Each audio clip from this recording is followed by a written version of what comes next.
Okay, hey, good afternoon, everyone. This is Jeff Sims with the Environmental Protection Commission. Let me start by asking, are you hearing me clearly? Just a few nods of the heads or, okay, Yeah. I was a little worried about my connection where I am. So, I can hear you. okay, thanks, Phil.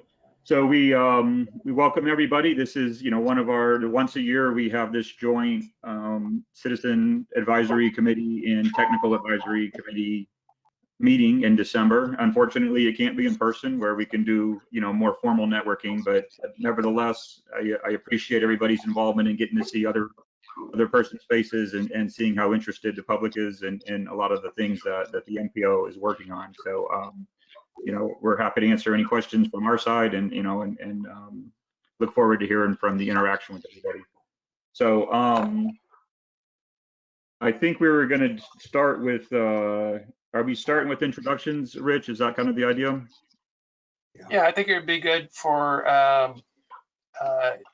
us to sort of go around the room and introduce ourselves. So I've got the list of attendees up, and I'll just call everybody's name, and they can unmute themselves and introduce themselves and who appointed them or who they represent. So in order, I'll start with Alexis Bobak. Hi, yes, I'm Alexis Bobak. I was appointed by Councilman Dingfelder, and this is my first meeting, so I'm excited to work with everybody here. Well, welcome again, Alexis. Yes, thank you. Anna Quinones.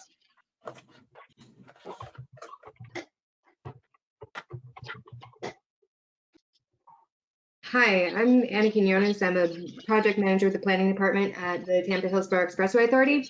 But I'm actually the alternate for Bob Fry, and he is on. Okay, welcome. Yeah, thank you. Bill Roberts. Good afternoon. I'm Bill Roberts. I'm a commercial realtor here in Tampa, and I chair the Citizens Advisory Committee. Thanks for everybody joining us today. Okay, Brian Pissarro.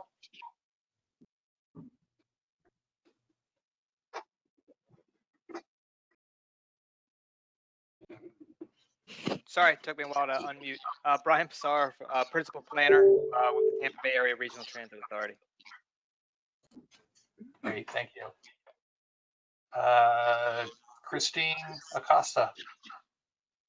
Good afternoon, everyone. I'm Christine Acosta. I've been appointed by Tampa City Councilman Joseph Citro, and I have a social enterprise called Pedal Power Promoters and serve on several nonprofit boards with the focus of advancing bicycle-friendly initiatives. Thanks. Okay, Clifford Reese. Good afternoon, Clifford Reese. I represent neighborhoods at large. Great. Ed Majewski. Yeah, I was appointed by Hart. Thank you. Hoyt Prindle. Good afternoon, Hoyt Prindle. I was appointed by Commissioner Kemp and have been on the board for a little over a year now. Thank you. Okay, Jeff Sims. Hey, this is Jeff. I'm with the air quality section of the Environmental Protection Commission. I've been chairing the Technical Advisory Committee for the last couple of years now. Thank you. Jonathan Scott. Yeah, Jonathan Scott. I'm with the City of Tampa and Transportation Planning. Thank you. Mark Hudson. Yes, Mark Hudson. I'm the alternate representing the City of Plant City on the TAC. Thank you.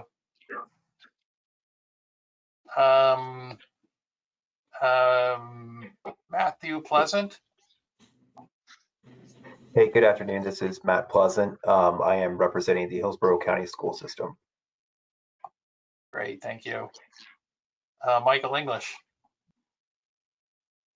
Good afternoon, everyone. I'm here representing Tampa Historic Streetcar Board of Directors. Thank you. Mike Williams. Hello, everyone. Mike Williams. I'm on the TAC and I'm with Hillsborough County Development Services. Okay, thanks. Nicole McCleary. Hi, everybody. I'm Nicole McCleary. I'm a senior project planner with HART. I've been in Tampa a year and a half, and this is my second joint meeting. Yay. Welcome. Rick Richmond. Good afternoon. Rick Richmond on the CAC, appointed by the Planning Commission. Thank you. And I apologize. I think I might have skipped over Nicole Sutton. Hi there, everyone. Happy holidays. I'm Nicole Sutton, and I'm with the Department of Health, Office of Health Equity. Thank you. Okay, Bob Fry. Bob Fry. I'm the Director of Planning at the Expressway Authority, and I've been on the TAC now going on 9 years. Doesn't feel like that one. Thank you. Stephen Hollenkamp. Hey gang, my name's Steven. I'm with the CAC, appointed by Rick Lott for the City of Plant City. Okay, great. Terrence Trott. Hello, everybody. I'm Terrence Trott. I'm the Citizens Advisory Committee, African American at-large representative.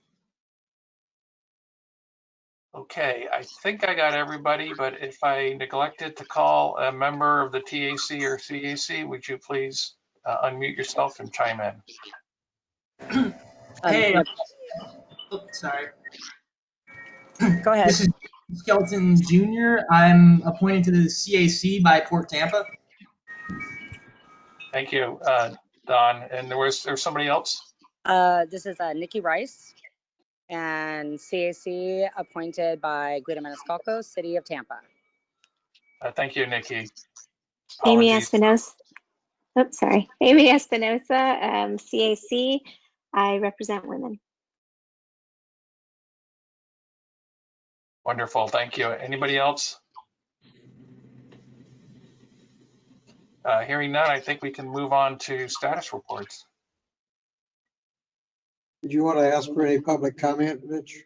Oh, I'm sorry. I just skipped right over that, didn't I? I don't see anybody in the audience raising their hand. Sarah McKinley, do you see anybody? Nope. Okay. There appears to be no public comment. Jeff, do we want to do minutes of the two meetings right quickly? Oh, sure, that's, well, I mean, that's generally the protocol. I don't know, with the new changes on the, you know, motions and approval, I don't know exactly how we are going to do it, but generally I'll ask our committee if there's any questions or comments on what was published first. Yeah, since there's no physical quorum right now, we're not doing motions, but we do ask if there's any corrections or edits that need to be made, that you, I guess, bring those to our attention. Okay, so I guess I'll start with the TAC committee. Was there any edits or comments that you wish to make within this forum on the minutes from November?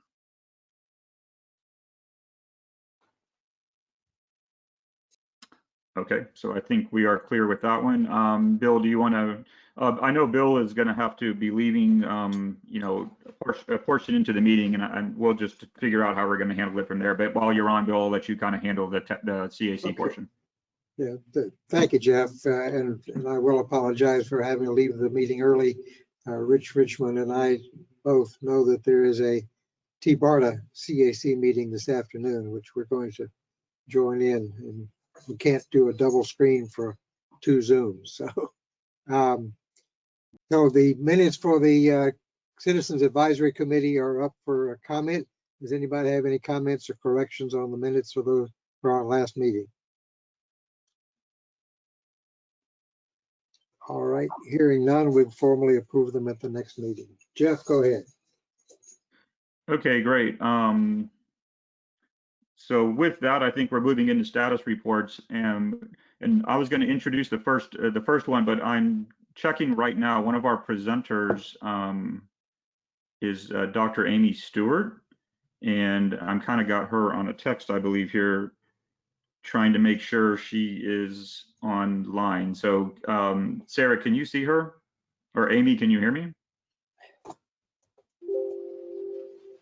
I do not see her. I do have Jason, which I've made the presenter. Yeah, okay.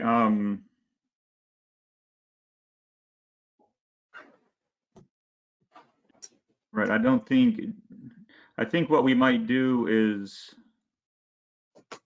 You want to skip to item B and then come back to this one?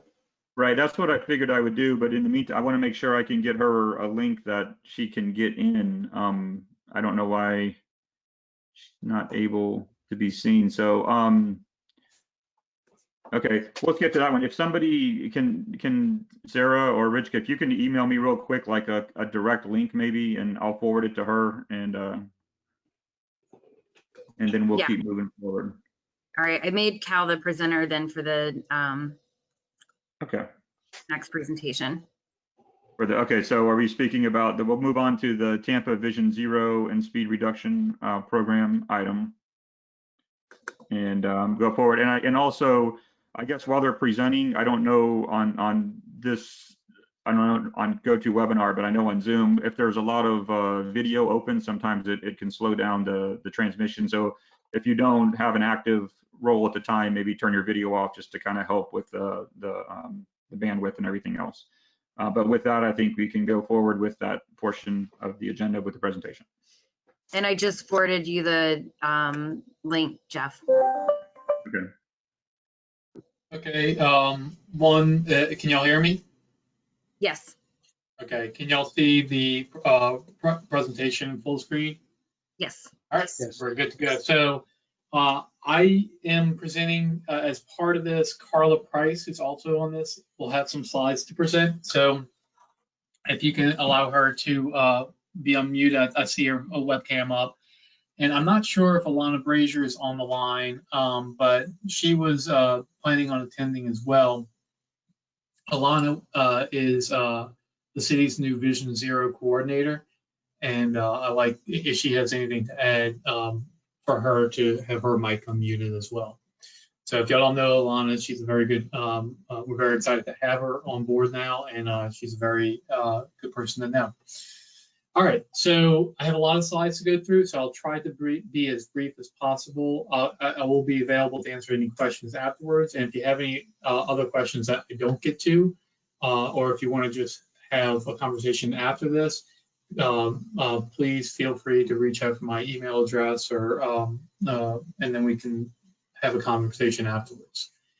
So with that, I will jump right into it. Okay, so I'm going to talk a little bit about the T3 initiatives, the ongoing planning efforts, our Vision Zero, speed management, and placemaking efforts, our transportation capital program, trails and greenways. Carla will talk a little bit more about that.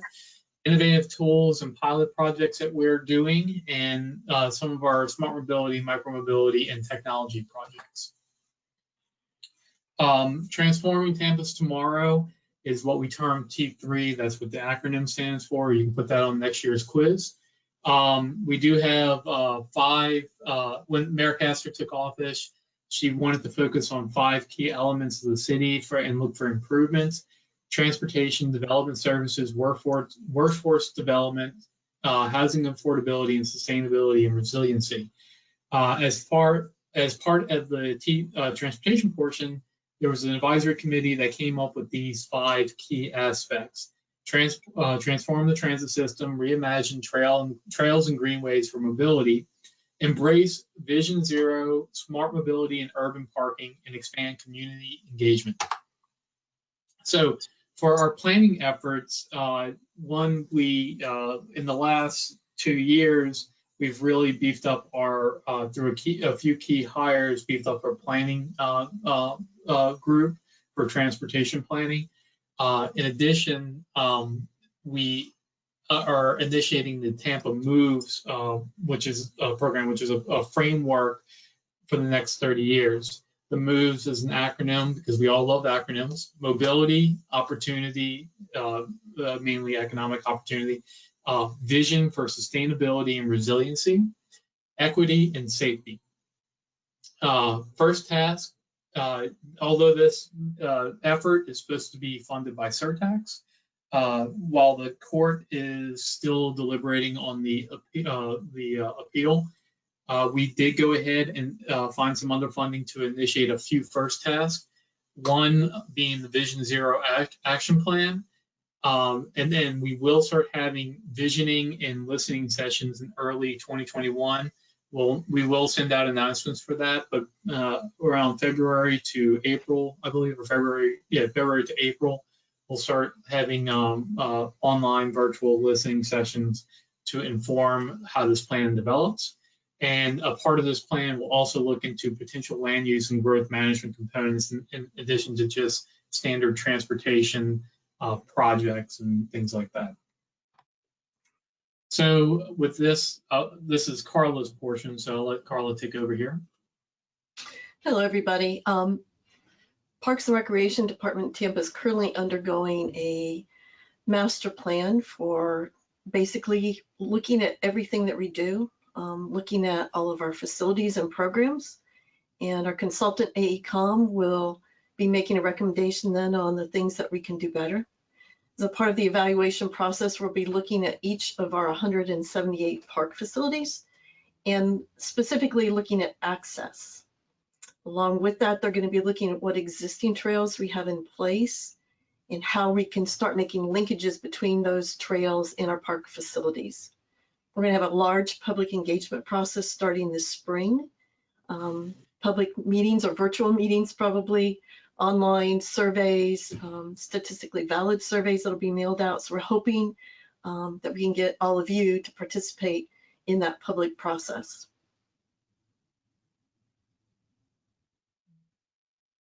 So, by the way, I should introduce myself. I forgot to do that. I'm Cal Hardy. I'm the Transportation Capital Projects Manager for the Mobility Department for the City of Tampa. All right. So the T3 Vision Zero recommendations, adopt Vision Zero as a citywide priority, which we have already done. Join the Vision Zero network and create our action plan.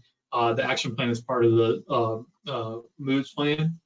Update land development code to reflect Vision Zero principles. Create Vision Zero role within city government. That has been filled. That is Alana Brazier. She started Monday. So, but she is a person that if you don't know already, you will be seeing her around for these meetings. Engineering, fill sidewalk gaps, pedestrian crossings, explore or expand complete streets citywide. Focus on priority corridors. I have a slide later that will kind of talk about that, but including state and county roads. So with funding increases, especially with all for transportation surtax funding, the city will still explore federal grants and stuff like that and still go after federal funding, which the MPO has a role in that. However, one of the things that with increased funding for city projects, one of the things that we're also able to do is try to influence or recommend projects or throw our support behind projects on state and county roads and try to get more federal funding for those projects. So that's something that we, with increased funding, we can kind of divert maybe some of the federal funds less to the city and more to the other areas. Make it easier to activate city streets as public spaces is the last one. So this is the slide I was talking about. These are our top 20 problem corridors in our Vision Zero where we want to prioritize for Vision Zero. The green on the map corresponds to like the light green color on the chart, and those are all the state roads. The pink magenta color on the map is the county roads, and those are magenta on the chart. And then the two city corridors are the blue ones. namely Interbay Boulevard and McDill Avenue. We do have a planned surtax project on McDill Avenue. It's a program but funded through surtax, so we're waiting on that one.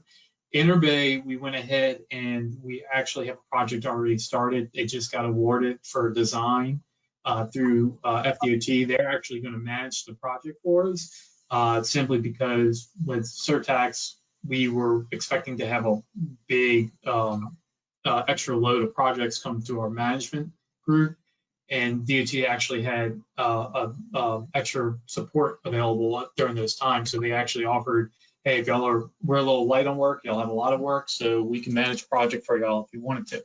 So we went ahead and did that. It was a good use, and we really appreciate their help with that one. So Interbay Boulevard is the first one that they'll be doing. Vision Zero, I'm sure everyone knows the chart on the bottom of the page here. The facts are that Vision, with higher vehicular speeds, leads to more pedestrian deaths. So one of the things that we're doing, in addition to changing corridors physically, is actually going out and doing some speed limit reduction on these corridors.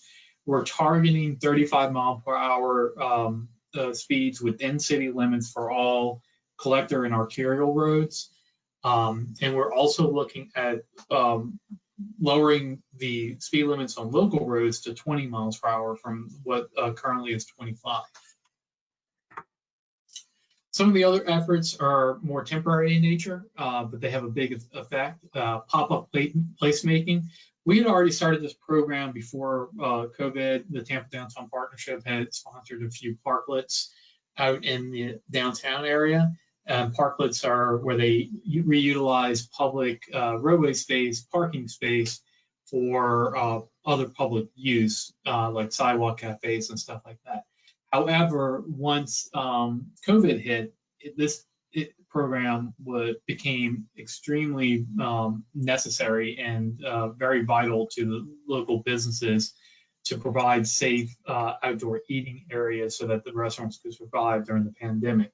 So it really got a boost, and I kind of look at that as maybe one of the bright spots of COVID, is that we had a chance to, where we had a need for this kind of stuff, and these are things that are kind of controversial sometimes, but I think people get used to it and they kind of like it a lot. So it's one of those things that this is stuff that we want to activate streets and make streets feel like a public space, and this goes a long way to that. One of the other things is the Ashley Drive curb extensions. This was a project that was funded and developed by the Tampa Downtown Partnership. City staff actually did the roadway design, all the engineering, and then the partnership did the artistic design by hiring one of the artists that worked on the Pro Plaza. It came out really nice. I don't know if y'all had a chance to get out there, but if you haven't, please drive the corridor, ride the corridor, walk the corridor, and you can kind of see all the changes that have been done. Other items, one of the tenets of Vision Zero is that paint saves lives. The mayor has initiated the Crosswalks Classrooms program, where we paint crosswalks within the vicinity of schools. 5 locations have been implemented, 4 more planned for this year. We also have our painted intersection program, 13 completed to date. I just talked about Ashley Drive. There's a Kennedy Boulevard barrier beautification project, I think in the Channelside area, that's upcoming. And then the I-275 viaduct, I'm actually not sure what that project is right now, but if y'all have any questions specific to that, I can reach out to the team leader for this and get some more details. Our always stop control. This is a program where we go throughout the city and convert two-way stops to all-way stops. All-way stops can reduce crashes nearly 70% and fatal and injury crashes to 80%. So they're extremely effective. They're low cost, easy to implement, quote unquote, except for the fact that we have a 6-month backlog. So we're trying to get through everything that we can one at a time, but just from the staff support, it's kind of hard to get these out there. However, this has been proving to be a very popular program, so expect to see a lot more of these in the near future. Just a few projects I want to go through before and after. This is High Park Plant. This was one of our top 3 safety corridors. I think it was 2012 that these were given to us. So we programmed 3 projects on High Park Plant, Hyden's Avenue, and 34th Street. High Park and Plant Avenues, you can see from this picture, very wide, open space, a lot of pavement, no delineation, just really car-centric, a lot of really wide lanes. This is an after photo, and it really shows the differentiation between bike lane, travel lane, narrower travel lanes, parking. It really activated that street a lot more. Other things, outside of collector roads, we also do Vision Zero projects within neighborhoods. And when we look at neighborhoods, we have to maintain the local, the pavement on our local roads, but we don't just go in and repave and call it a day. We actually listen to the neighborhood, do workshops, and see what other issues they might experience. This is Hampton Terrace. On this one, traffic calming was imperative to the neighborhood. They have a cut-through street. This street in particular has a Publix. The Publix that's on Nebraska is on the street, so a lot of people use it, and there's a lot of speeding issues on the street to get to that Publix. So we installed a series of 3 raised intersections. Other improvements in this neighborhood include splitter islands and other traffic calming measures. There's a lake there that we actually painted a little. We couldn't do a sidewalk, but we were able to paint and delineate with delineators a little ring around the lake, because a lot of people like to walk in the evenings around that lake. So we do a lot in this neighborhood to try to get something to where to look at the neighborhood holistically and not just at the pavement surface. This is just another picture looking at the other way. So road diets are often considered when we're doing resurfacing. The roads that are coming up for resurfacing, especially collector roads, are roads that were designed and developed usually in the 70s. The 3-lane section that we see and we tried to implement on that was not really utilized in the US until mid to late 70s. So the best engineering practices of the day were, if you need to expand, you put another lane on the other side, 4 lanes. It's not that much more efficient to have 4 lanes than 3 lanes. In fact, it's nearly identical depending on the traffic demand. So as long as you don't mess with the intersections, road diets are a really good way to create multimodal travel and a safer environment. They lower crash rates 19 to 47%. They give you bike lanes. They give you the ability to put pedestrian refuge islands. So they're often necessary to do other safety countermeasures like RRFB crosswalks, turn lanes, things like that. So we have done 20. We have a lot more planned. Actually, I think we've done more than 20, but we have a lot more planned. One thing I always like to bring this up is that these are always controversial, or rarely are they not controversial. But one of the things that we looked at was traffic before and after. And on all the sections that we lane dieted, we've actually had significant crash reductions. Nebraska Avenue, for instance, had a 74% reduction in crashes, but we've also had about 5 to 10% increase in traffic. So we actually are carrying more volume on this road with less on these roadways with less crashes. So it's important to get that message across. Sometimes it's a difficult thing for people to understand, but this is one of the most critical things that we have in our toolbox for Vision Zero. So with that, Carla, I'm going to go ahead and hit all the buttons on this. Okay. Okay, go ahead. That's good. So we wanted to give you guys a little bit of history about our Greenways and Trails program, which started in 1999 with a grant from the National Park Service to help us create this master plan. Our first step was to appoint a Citizens Advisory Committee, which City Council appointed the members to that. And then that committee led our public engagement process, which was good. It was a real grassroots effort.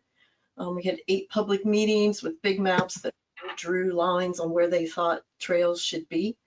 All of that information was put together and given to our consultant at the time, who then developed the master plan that was taken to City Council and adopted in February of 2001. So we're coming upon this coming year being our 20-year anniversary of the adoption of that program.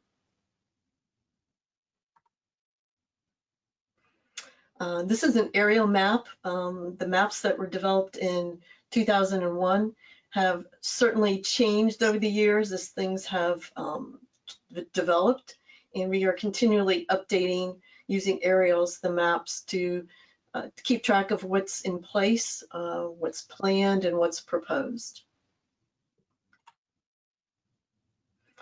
As Cal mentioned earlier on, the mayor created a transportation advisory committee that came up with recommendations, and one of those was to reimagine greenways and trails.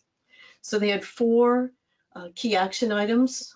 First one was to integrate the planning and implementation of greenways and trails into our mobility and stormwater services department. In the past, it's all fallen under Parks and Recreation.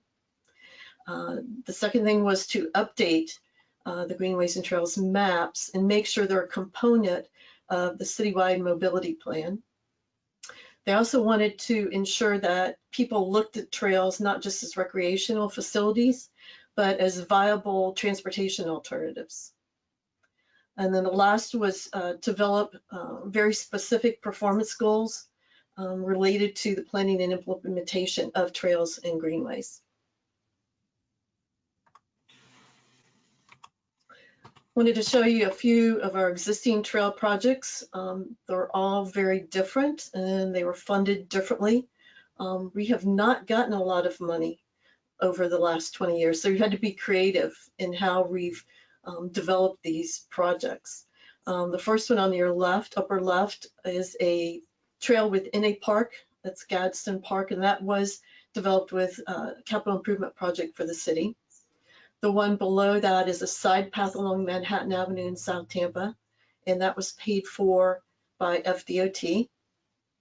The next one is what we call the Casabella Trail. It actually connects West Shore to the west to a site we call the Tappan site. That was actually a land swap that we did with a developer of the apartments that you see to the right of the trail. They wanted to vacate Everett Street, and we vacated Everett Street for them, but a trade-off was that we got this land and they developed this little trail connector. And in the bottom right is the Courtney Campbell Trail. As you guys probably know, FDOT built the trail, but they will not build shade elements and benches, those kinds of things. We sought out money actually from Hillsborough County, and they contributed funding for us to build these, what we call comfort stations. Also wanted to recognize these facilities, the Riverwalk, the Courtney Campbell Trail, and Bayshore Boulevard. Those are all part of our Greenway and Trail system. They are operated and maintained by the City of Tampa.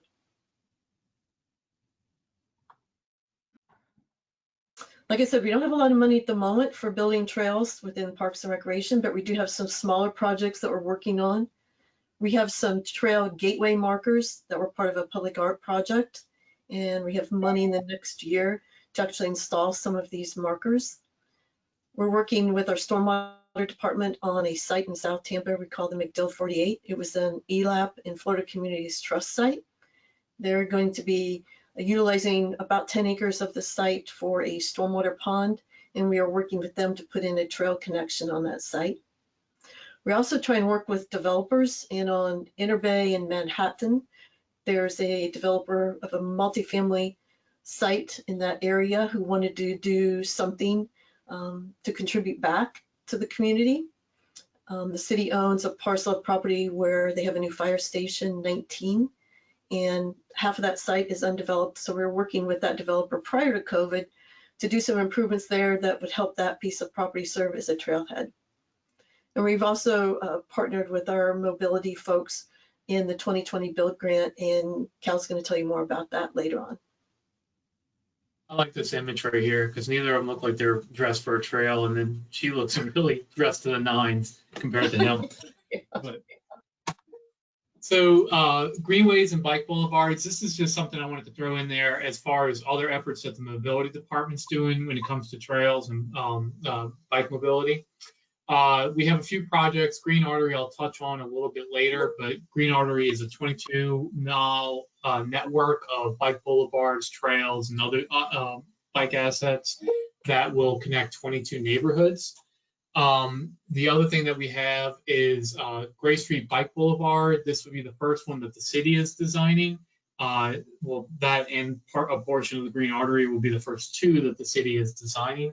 But we're very excited about those and seeing how we can expand that. Grady Avenue Trail is another one that is a surtax approved project, but we're still waiting on the we have our rectangular rapid flashing beacon program, RRFB. Those are proven safety countermeasures. I'm sure you all know about that in this group. They're the yellow flashing lights where you push the button, you're able to cross. Currently, we have about 40 RRFBs installed. We have more than 100 proposed locations, and we're prioritizing schools. Now, this is a standalone program. However, when we do capital projects on collector road corridors, we always examine that corridor for areas where we find the need for crossings.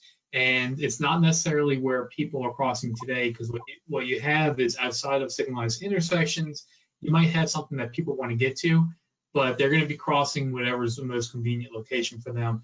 What we're trying to do is consolidate those into and put these at a frequent enough or at a frequency to which people have a safe crossing to cross at. So when we do our capital program, our capital projects along collectors, we add a lot of RFPs with that. Hines Boulevard is being constructed right now. That's one where I think we're adding 4 new ones along that stretch from Columbus to Hillsborough, and that's in construction now. Harbor Island, we just added 4 RFB raised crosswalks on that stretch. City as a lab. So there's a few things that we are doing, leading pedestrian intervals, lagging vehicle intervals for safety, upgrading push button signs. That's a pilot. That yellow sign that's in the middle, top middle, was actually developed by one of our engineers in-house, Heba Nasrallah. She wanted to add a little bit of supplement. We got some citizen feedback on that. And so she developed the sign in-house. We're very proud of it. I mentioned this during our last meeting, but the little roadways, we keep on, Heba is spelled H-E-B-A, and we keep on trying to find a backronym so we can give her credit for it. The street lighting program, we're increasing or expanding, driven by safety needs. We're also doing an LED conversion for more sustainability, less electricity. And technology platform Waycare is incident ID and management and predictive analytics. If you need more information on that, I will have to refer you to someone who knows what that is in our Smart Mobility program. But please, if that is something that you're interested in, let me know and I can get you to the right person. Pilot projects and tactical urbanism. We do have a few things that we're doing. Separated bike lanes, where we're adding these white delineators all along bike lanes to provide a little bit more buffer. These are low cost and faster to implement. They discourage vehicle encroachment. The few areas that we're doing are Bayshore Boulevard, Azeel Street. We also have some on Beneficial Drive Bridge that are going in. They actually may be in by now, but that one's, they're getting towards the end of the construction on that one. So those, if they're not in yet, they should be in soon. This is a pilot, and we are trying to work out kinks with this and figure out if this is the product that we want to use. Because, you know, as a city, you have to buy these, and you need to buy one product and maintain one product. Otherwise, it's really expensive to maintain like 7 different types of product. So they need to be replaceable. So that's what we're looking at now. And one of the things that came up during this pilot was we had some debris that our street sweeper was not able to get to within the bike lane. Since we want to expand this program, and since we have other things like cycle tracks separated going in, we actually are looking to purchase a mini street sweeper. We've had a few different demonstrations from a few different companies, so we can make that decision. Transportation capital projects. Basically, this is the map of all the 5-year program, including both the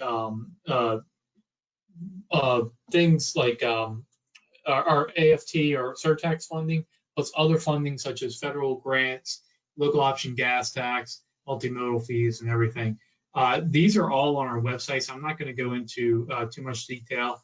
But we do have neighborhood improvements, intersection improvements, trails and greenways, maintenance such as bridges, special projects such as a streetcar, a lot of multimodal projects. So there's a lot of information here, capacity projects. So if you're interested, the website has detailed information about all of these. So Floribraska Avenue is just a few series of other before and after. Floribraska was a 4-lane undivided project roadway.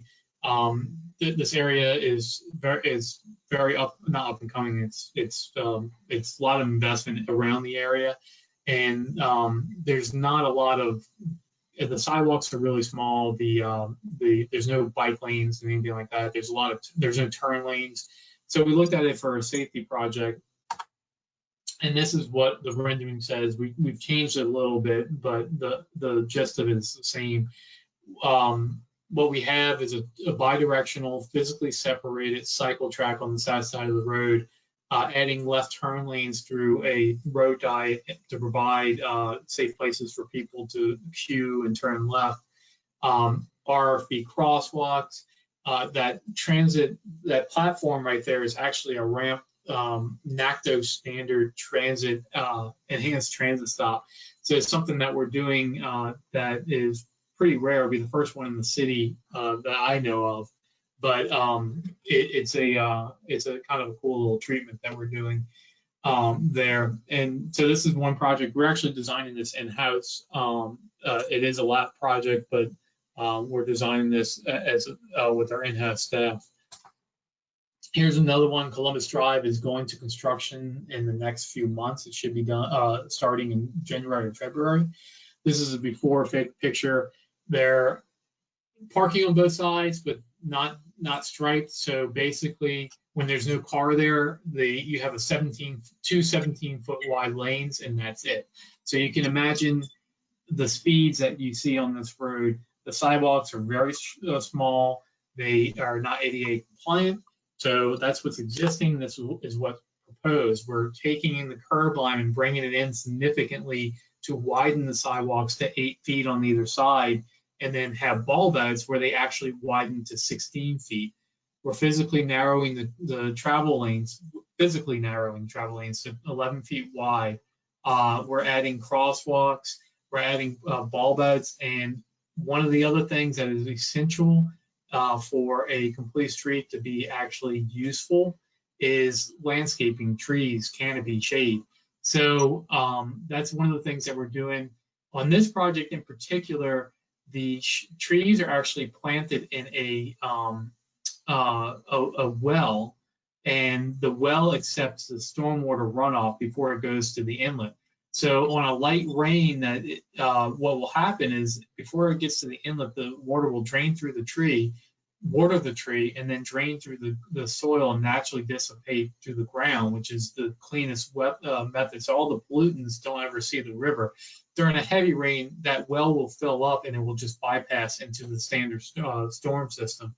But this is a way that we're incorporating all the key aspects of the mayor's T3 initiatives into one project. So this is a very signature project, and I'm really excited about this one to get started. 34th Street was one of those 3 high priority crash corridors that we had. We had 5 fatal accidents on this corridor. So they were all intersections this is an intersection that typical intersection that we were seeing out there. Very wide, flare right turns that yield to oncoming traffic. Just really a lot of space, more than what you need. So on this one, the proper, what we determined was the proper use or the best solution to remove the fatal crash of the intersection was a series of roundabouts. So we designed and just recently finished constructing 3 roundabouts at 21st Avenue, Osborne, and Lake Avenue. This is the one at 21st Avenue. You can see how more restricted it is, how more it, how much better it lets people know where they go and things like that. And honestly, just how more aesthetically pleasing it is as well. I think the middle portion there inside the roundabout is going to be, we're planning on doing some public art there. So either planting or art within all 3 of the roundabouts. Our arts group is actually meeting with citizens and discussing that right now.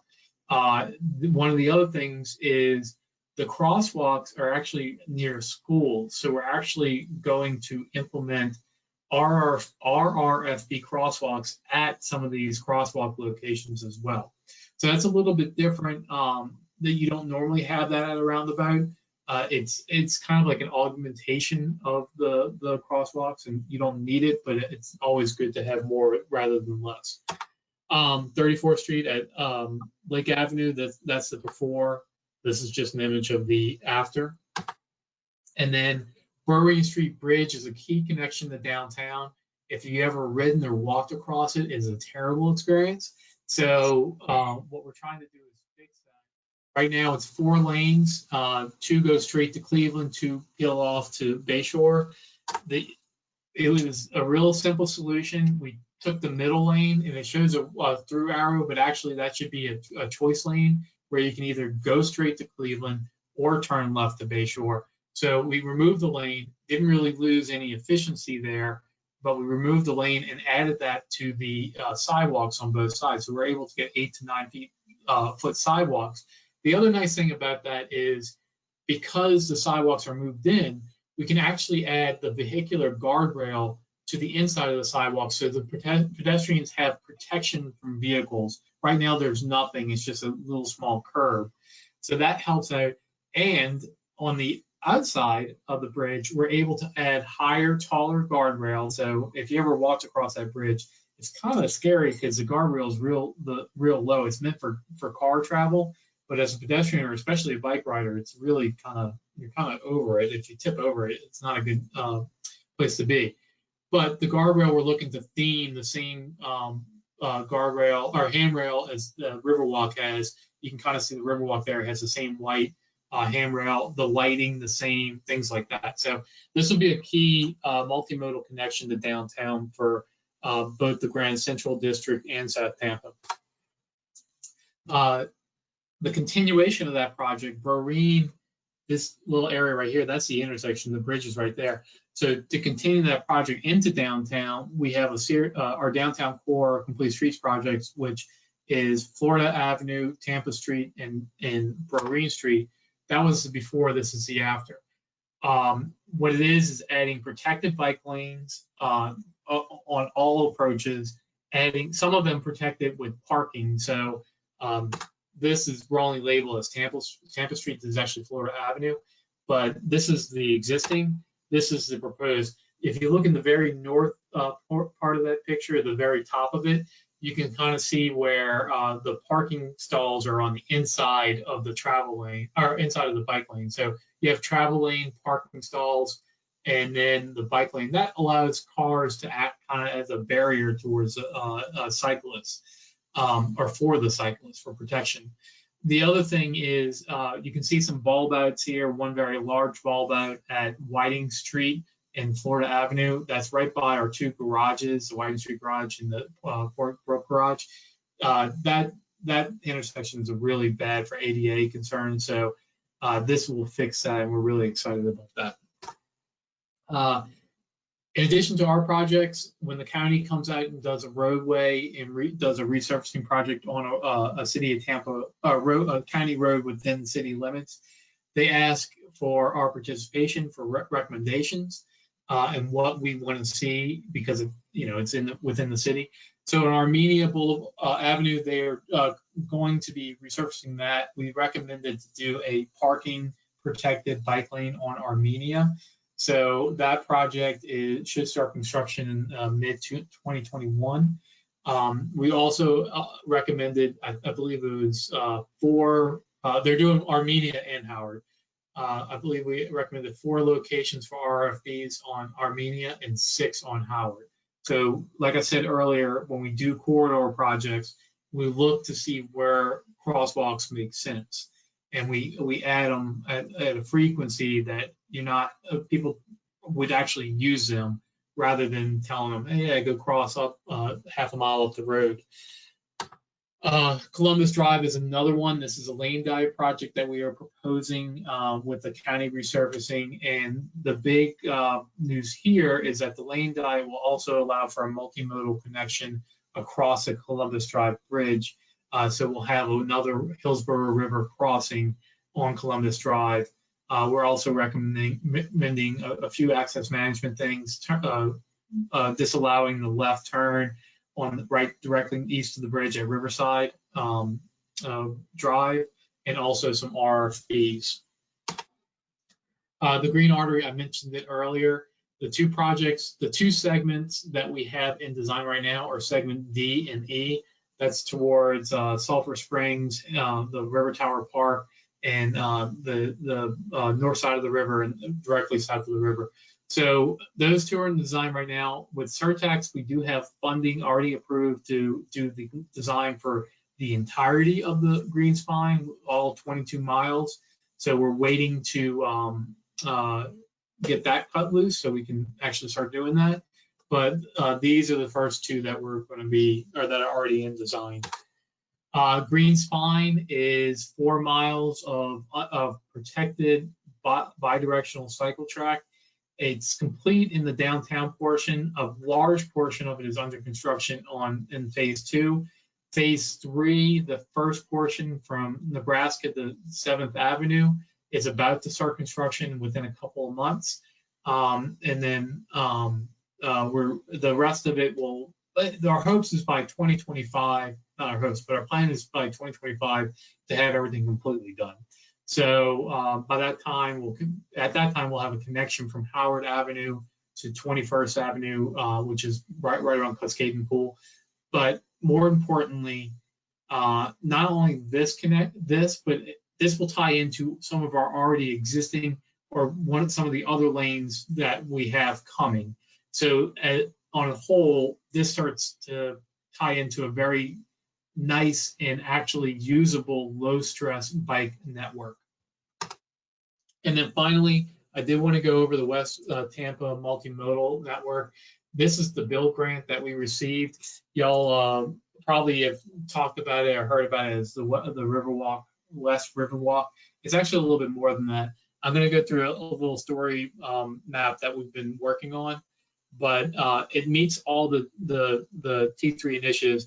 This is just the moves, goals, equity, quality of life, connectivity, economic development, growth, and sustainability and resiliency. So that's what we're trying to aim at. I'm going to go over the specifics of the projects real quick so you kind of understand it's more than just a Riverwalk. So the first section is going from Bayshore. There's a planned underpass underneath the Platt Street Bridge, Broween Street Bridge, and then actually, let me go through the colors real quick. Dark red is existing. Anything in this peach color is proposed. So basically, we go under the bridge, go out over the water on structure, under the bridge here, continue through the park, under the bridge here, over the water. Here would be over the water, I believe, or maybe, I can't remember if that's over the water or not, but as you come here underneath the bridge at Kennedy, and then through Plant Park UT, At Cass Street, we don't have the ability because of clearance issues to go underneath that rail bridge. So we'll continue on to the existing RRFB crosswalk on Cass Street. This area also will have the cycle track connection as well to the green spine.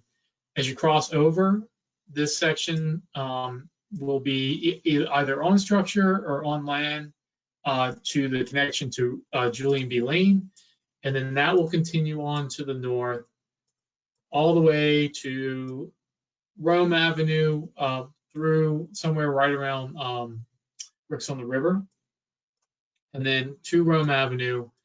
And then Rome Avenue will have a little connection here, the connection across the river on Columbus Drive, and then something on Columbus Drive. We're deliberating on what the best use of that, or the best option there. Probably a trail on the south side of the road, down Glenwood, and then connection to the Riverwalk, which is already built here. So this kind of goes Glenwood to the existing or proposed Riverwalk. So that's the Riverwalk portion, but another big portion of this project is actually a multimodal project on Rome Avenue. Part of this is already going to be built with our stormwater project that's currently in construction right now, but that's a big portion of it. And then a redo of Platt Street from Rome Avenue to Bayshore, where we redevelop that area and make that, instead of doing bike lanes, do a separated trail, really constrict the roadway widths while maintaining the same operations on the roadway. So there's no lane dive there. It's just taking the curb and moving it, increasing sidewalk widths, adding bulkheads, a really good complete street treatment for Platt Street as it goes to downtown, and looking at how it interacts with Bayshore and the Platt Street Bridge as well. So I just wanted to let y'all know that that project will have a lot more than just the Riverwalk. It's several projects under one grant. So we'll have more. We're still getting this, figuring this one out. So we'll have a lot more to talk about this in the future. So I'm sure we can come back when we have more to tell y'all on this one. All right, that's all I have. I'm going to go. I have a little slide that says questions, but with that, I'd like to open it up to questions if anybody has any. Okay, Calvin, wow, that was a very detailed and it covered a lot of ground for sure on that. It's exciting to see this stuff having evolved over the last couple of years that I've been on here, especially for me, like the roundabouts. That was never anything I saw when I was young, living in the area, and now I see them moving, and I think there was a learning curve, and from all the population, and I personally find them to be very functional and proficient. So with that, let's open it up for questions from either of the committee members. Christine Acosta. Hi. I have to admit that this is my second viewing of this presentation in one day. I am so excited about everything this dynamic duo of Carla and Calvin are sharing with us that I just, my mind's kind of exploding right now. But that said, I do have two questions. One I think will be squarely for Carla and the other for Cal. So I'll ask them both, but if you defer my second question for others to chime in on questions, that's okay with me too. Carla, the notion of trails as mobility, I mean, that is my, that's a dream state for me. So I'm really excited about that. But I'm wondering what you have to say about the micro mobility geo blocking, because we do have, you pictured a couple of our existing transit ways, if you will, for walking and biking that are already blocked from scooters and one wheels. I mean, they're blocked from the shared vehicles. They're not, they can't be blocked for a person's personally owned scooter. And we have reason to believe, like every other community, when the proliferation of scooters comes into the marketplace or bikes and a shared platform, then people get more comfortable on those vehicles and they decide to go buy their own. So I wondered if you could touch on that. And then Cal, I wanted to ask you about the road diets. I did a quick count this time since I saw the presentation this morning. There were 25 on your list. Yay. And so that's fantastic. But I wonder, I've seen other communities and other road diets help offset the controversial nature. And I think that's just because it just does not look logical to any normal person that you could take away a lane of vehicular travel, but still have equal or better capacity for cars and trucks. And so, you know, everybody, I've seen people, their brains just kind of like shut down when you say, don't worry, you know, we won't have worse traffic, even though we're going from 4 to 3. And so I wonder if you've had opportunity or if you are planning to do any economic studies that we can pair with these road diets, because other communities or other road diets that I've seen include how many new jobs came about, what is the increase in sales tax revenue, what new businesses or business conversions have occurred on the corridors. And so I wondered if that's part of your vision for the road diets. I'll stop talking now. Carla, do you want to answer first, and I can go after? Sure. So you asked the question about micromobility. I think that's something we're still figuring out. I know one of the things we're struggling with right now is the popularity of the Riverwalk and the amount of different vehicles that are using it. And we have a problem with people, I guess, speeding or going so fast on that. So I'm not sure what the answer is to that, but I think it's something we continue to converse about, and definitely are going to have to elevate that conversation, I think, going into the future. On the when it comes to micromobility and trails and our network in whole, we were recently talking about Franklin Street, and it was funny. We had 2 respondents talking about, one said it's a great street to bike on because you feel safe. The other one said, I hate it because of the brick and it hurts it shakes my handlebars when I ride on it. So they ranked it like 5 and 1, you know, talking about the same street. So how is that possible? But here's my thoughts on that. And one, if you look at a bike as a investment in mobility, the return on investment is incredible because it's a one-time payment with minor upkeep payments, and then you have free mobility basically.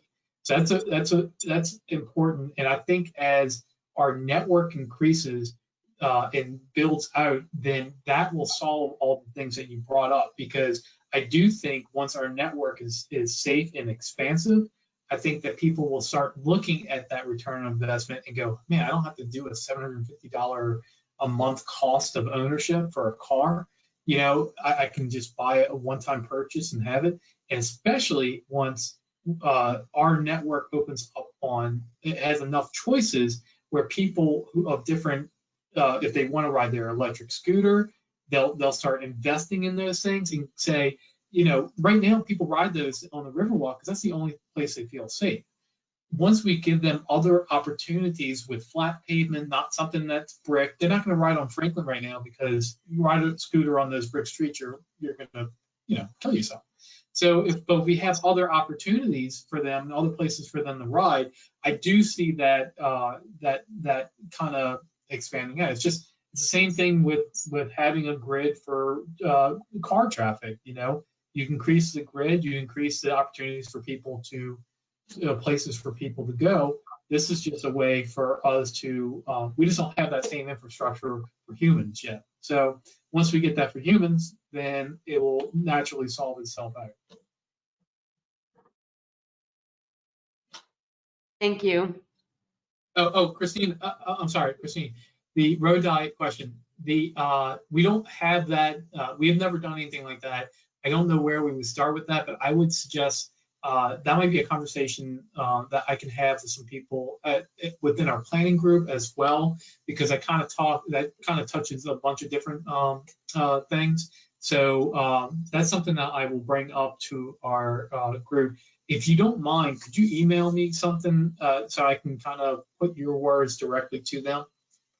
Absolutely, I will. And I think your commercial corridor studies are sort of the low-hanging fruit for That's that. exactly what I was thinking. Okay, I will do that. Thank you. Thank you both. Hey guys, Great question, Christine. Hey guys, ahead, can you all hear me? All right, Calvin, question for you. One of your first slides had there's a bullet point that said you guys are updating your land development code to reflect Vision Zero principles. Maybe the next slide or the one before. Right there, update land development code number 3. Can you talk about that? Anything you got? Do you have any specific examples of what that would actually look like? So this presentation was developed with one of our, he worked with us in transportation planning. Now he's working for planning and development, Stephen Benson. He is the person I would ask that question to more than me. So I can ask him on that. I'm not sure exactly how we're incorporating Vision Zero into land development. There's a few things I can, if that hazard a guess on, just looking for more opportunities for alternative modes within our land development code and things like that, and requirements that for that. Also, some of the things that we're doing with our corridor studies, they're more than just corridor studies, but they're visioning studies for Beta Bay and Main Street right now. That's going to be looking at possible, overlay districts, things like that, that will increase mobility opportunities within those corridors in general.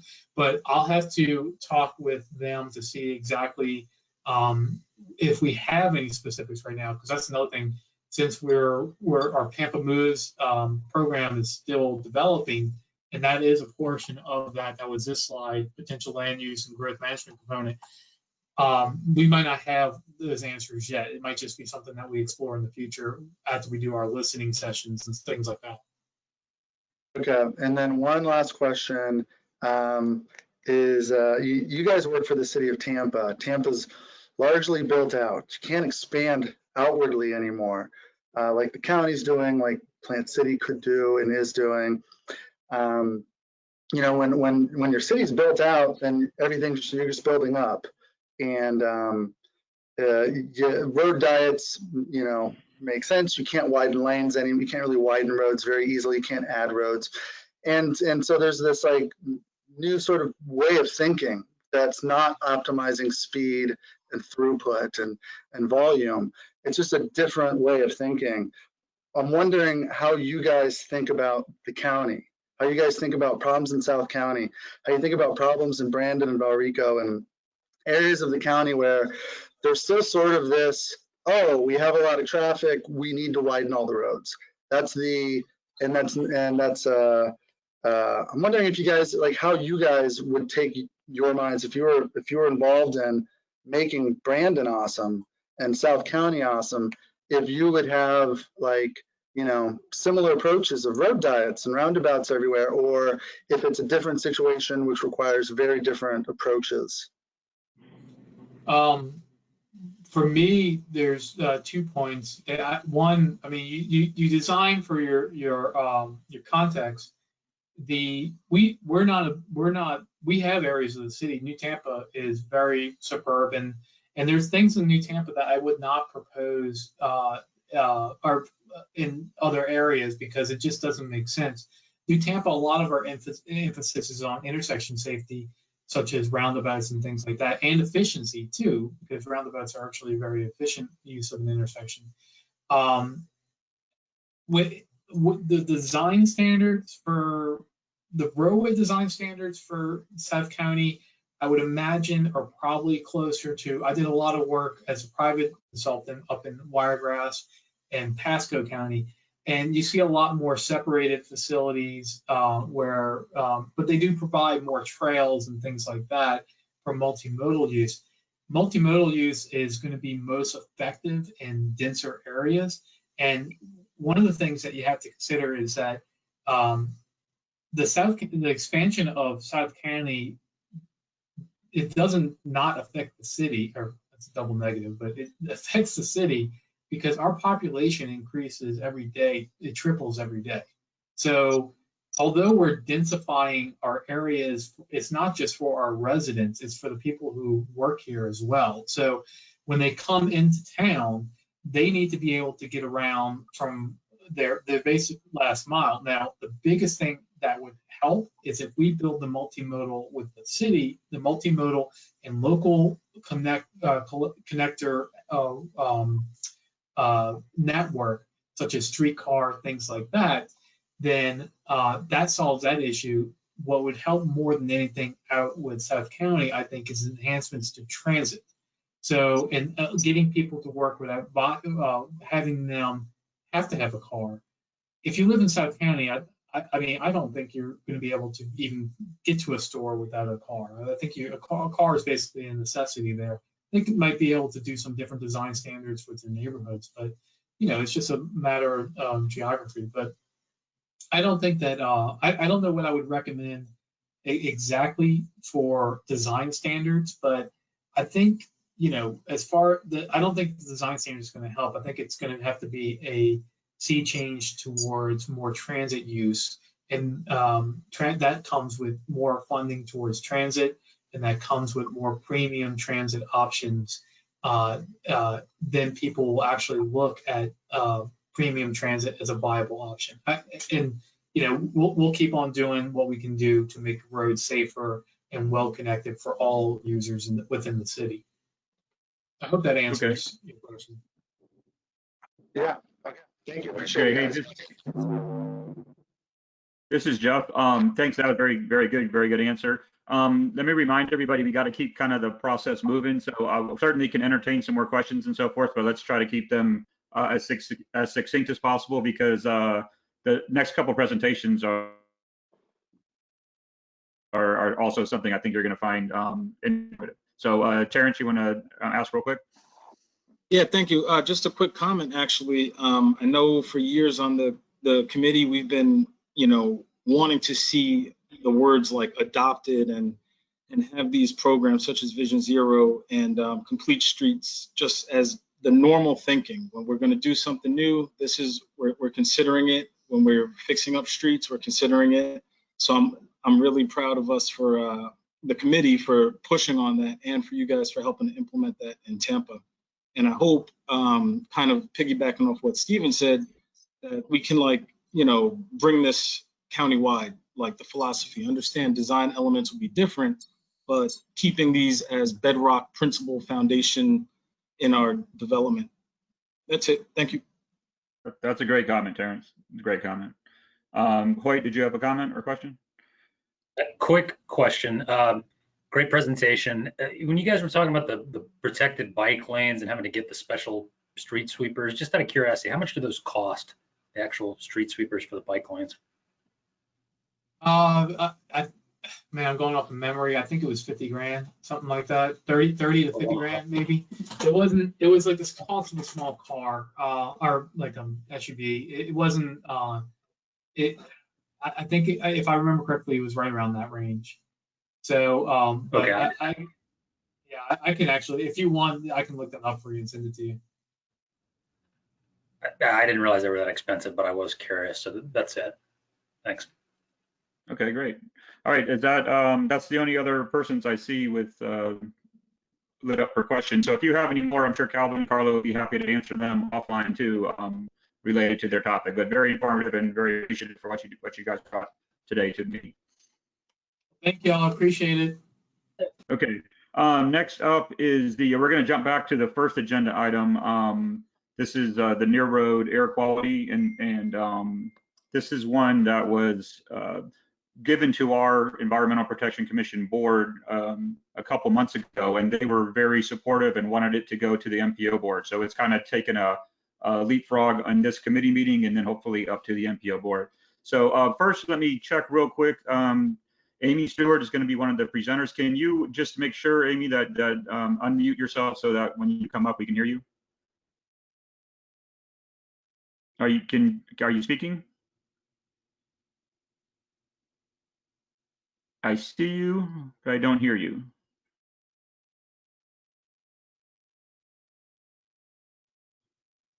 Okay, let me try Jason. Jason, can you unmute and see if I can hear you? I'm unmuted. Can you hear me? Yes, I can hear Jason. Amy? Can you see the screen? I tried to put my screen up. What do you see? I see the screen. I see the first slide. You don't see any overlay on it or anything? No. At this point, I'm just trying to get audio from Dr. Stewart. I see you've unmuted yourself, but I'm not hearing you.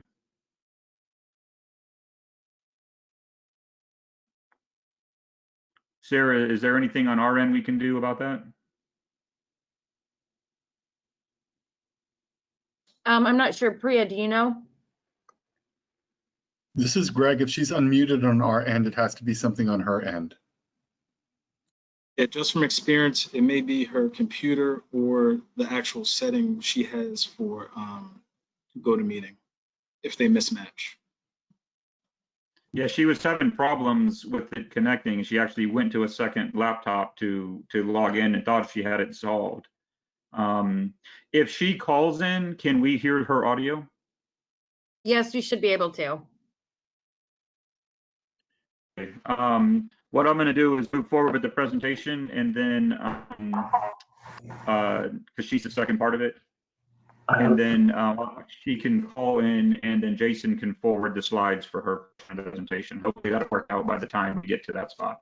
Does that sound like a plan? I think I hear And her. I'll text her to let her know. Okay, can you hear me now? Yes. Yeah. Is that it? Okay, great. So stay on hold, and then we'll get to you in a couple minutes once Jason is done with his.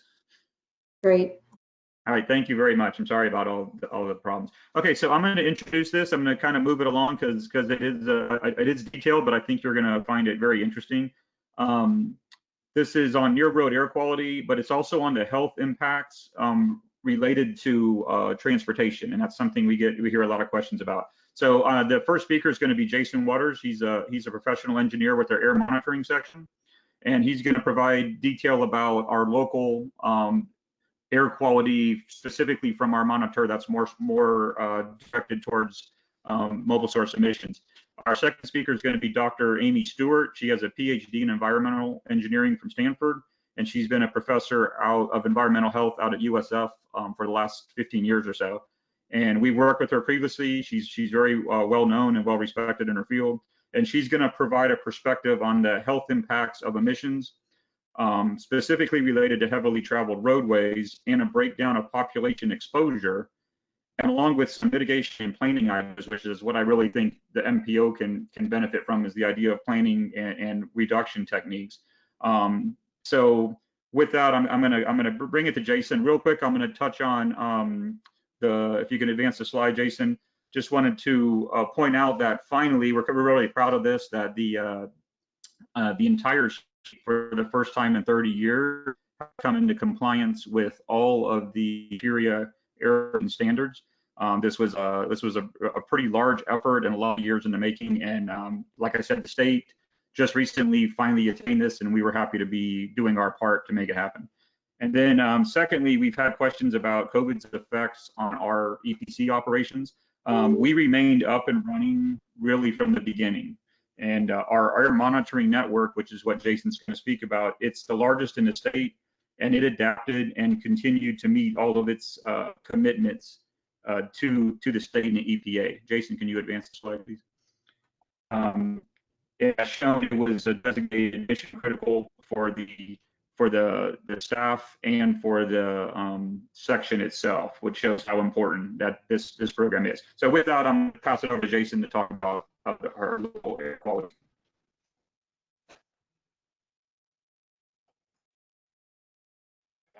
Can't hear you, Jason.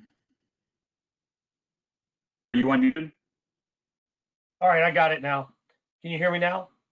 Yep. All right. Can everybody see the screen okay? There's no GoToWebinar overlay. I tried to get rid of it and it did something funny on this end. Anyway, I'm going to talk to you a little bit today about the air monitoring network, like Jeff said, and talk to you particularly about our near road monitor, which is cited specifically for traffic patterns. So right here, you can see that EPC operates a monitoring network. We have 11 stations throughout the county. A lot of people ask us some questions like, we only have 11. Why do you only have 11 of these sites? These monitors are fairly expensive. I say $20,000 to $30,000 each. Everybody says that's pretty cheap, but it's not just a monitor. There's a site, the trailer it goes in, power, air conditioning, data loggers, equipment, quality assurance review. Dr. Stewart talked a little bit about that in her presentation, how some of these portable monitors, they don't have all those things backing them up and what that means for data quality. But that's a huge part of it. There's a lot of checks and balances and sophisticated equipment that is used to maintain this monitoring network throughout the county. We do have 31 continuous monitors operating at these 11 sites. That is the most in the state of Florida in a single county. If you want to know who's number 2, it's Broward. Our friends across the Bay in Pinellas has 18. And then it drops off from there to 17 in Duval, 15 in down in Miami-Dade. Orange has 11, and after that, no other county has more than 10 monitors in their county. So Hillsborough County has a lot of monitors to assess the air quality and also provide protection for the citizens. So with these 11 stations, one of them is that station you see in the upper left of the screen. We have continuous monitors at all these stations for ozone, nitrogen oxides, carbon monoxide, sulfur dioxide, particulate. Like Jeff said, we also have lead. That's not at our near road site. That's not an area of concern. We got rid of gasoline, leaded gasoline many, many years ago, late 80s, early 90s. So the near road monitoring station you can see right there is right south of 275 off of North Boulevard, across the street from Julian B. Lane Park. And it is sited at the highest volume traffic intersection in our core-based statistical area. So you might ask me, what the heck is a core-based statistical area? Well, it's population-based, and we are in the Tampa, St. Pete, Clearwater, CBSA. When they revised the 2010 National Ambient Air Quality Standard for nitrogen oxides, they required additional monitoring based on that revision. Ours was 2.8 million when they did the assessment in 2012 after that rule change. Nitrogen oxide monitor, if you had more than 1 million in your CBSA, which we obviously did, was required by 2014. Particulate and carbon monoxide monitoring, fine particulate, was 2015. If you're greater than 2.5 million, and if you were in a smaller CBSA, which was just greater than 1 million, you could wait till 2017 to do fine particulate only.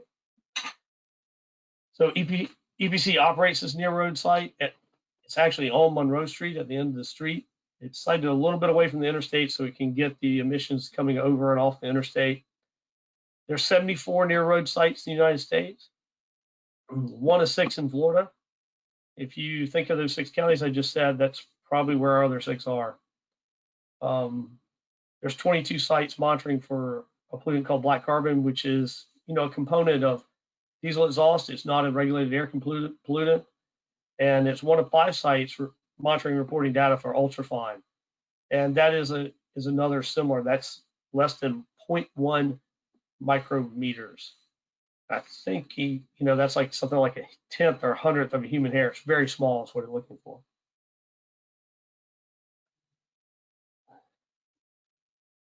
So I want to take a minute. We have 5 sites that monitor for fine particulate throughout the county. And let's take a look at the graph. The upper end of the graph, the top, represents the 24-hour standard, which is the shorter averaging time and the harder one generally to meet. You can see that our Monroe site, which is in the middle, is roughly about half the standard, and that's the maximum value throughout the year. The other shorter bar you see is the annual average. There's also a standard for that. And it's 12 micrograms. As you see, Hillsborough County, all of our sites are roughly 2/3 to 3/4 of the standard. We meet the National Ambient Air Quality Standard for fine particulate at all of our sites. And our Monroe site, despite being downtown, is not necessarily always our highest site.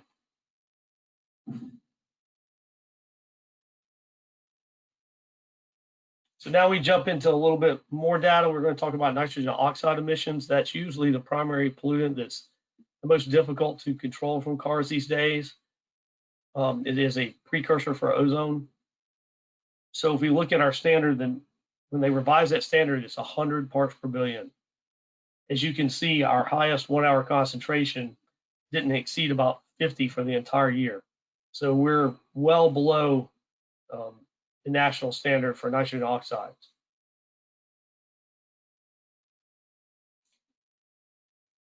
The other pollutant that comes out of cars a lot of times is carbon monoxide. There's actually 2 standards for it, a 1 hour and an 8 hour average. And both of those are 9 ppm and 35 ppm.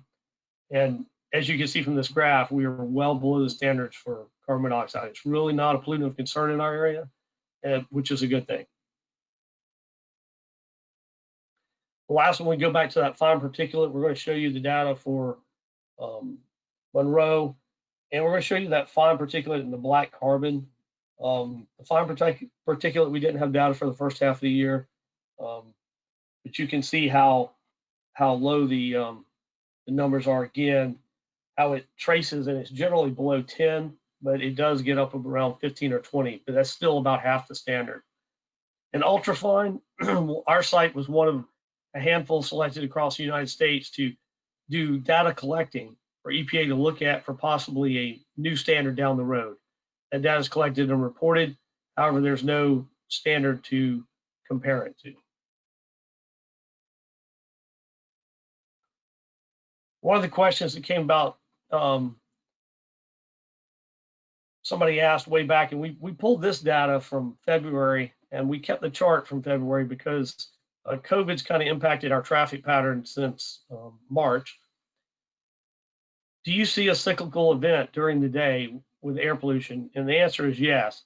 This rather busy graph, if you delve into it and look at it, you can see the peaks up and down. And it generally occurs about 8 in the morning and 6 to 7 at night.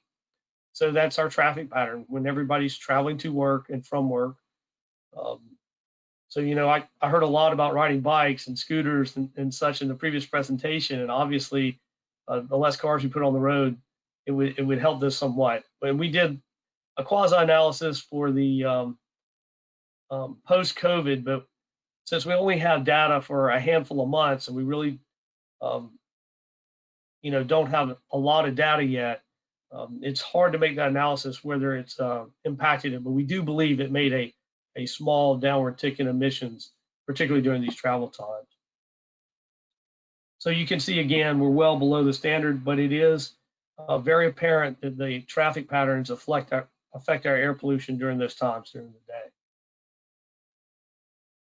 I think that is my last slide. And if Dr. Stewart's works, who is up next, that will be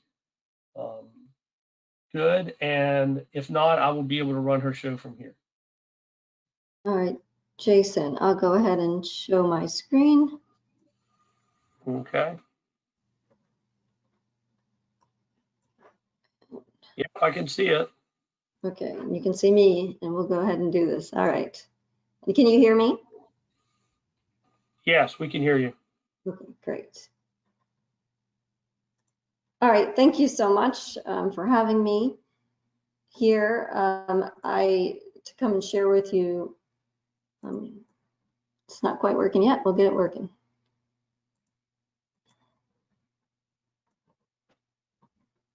You guys see the presentation?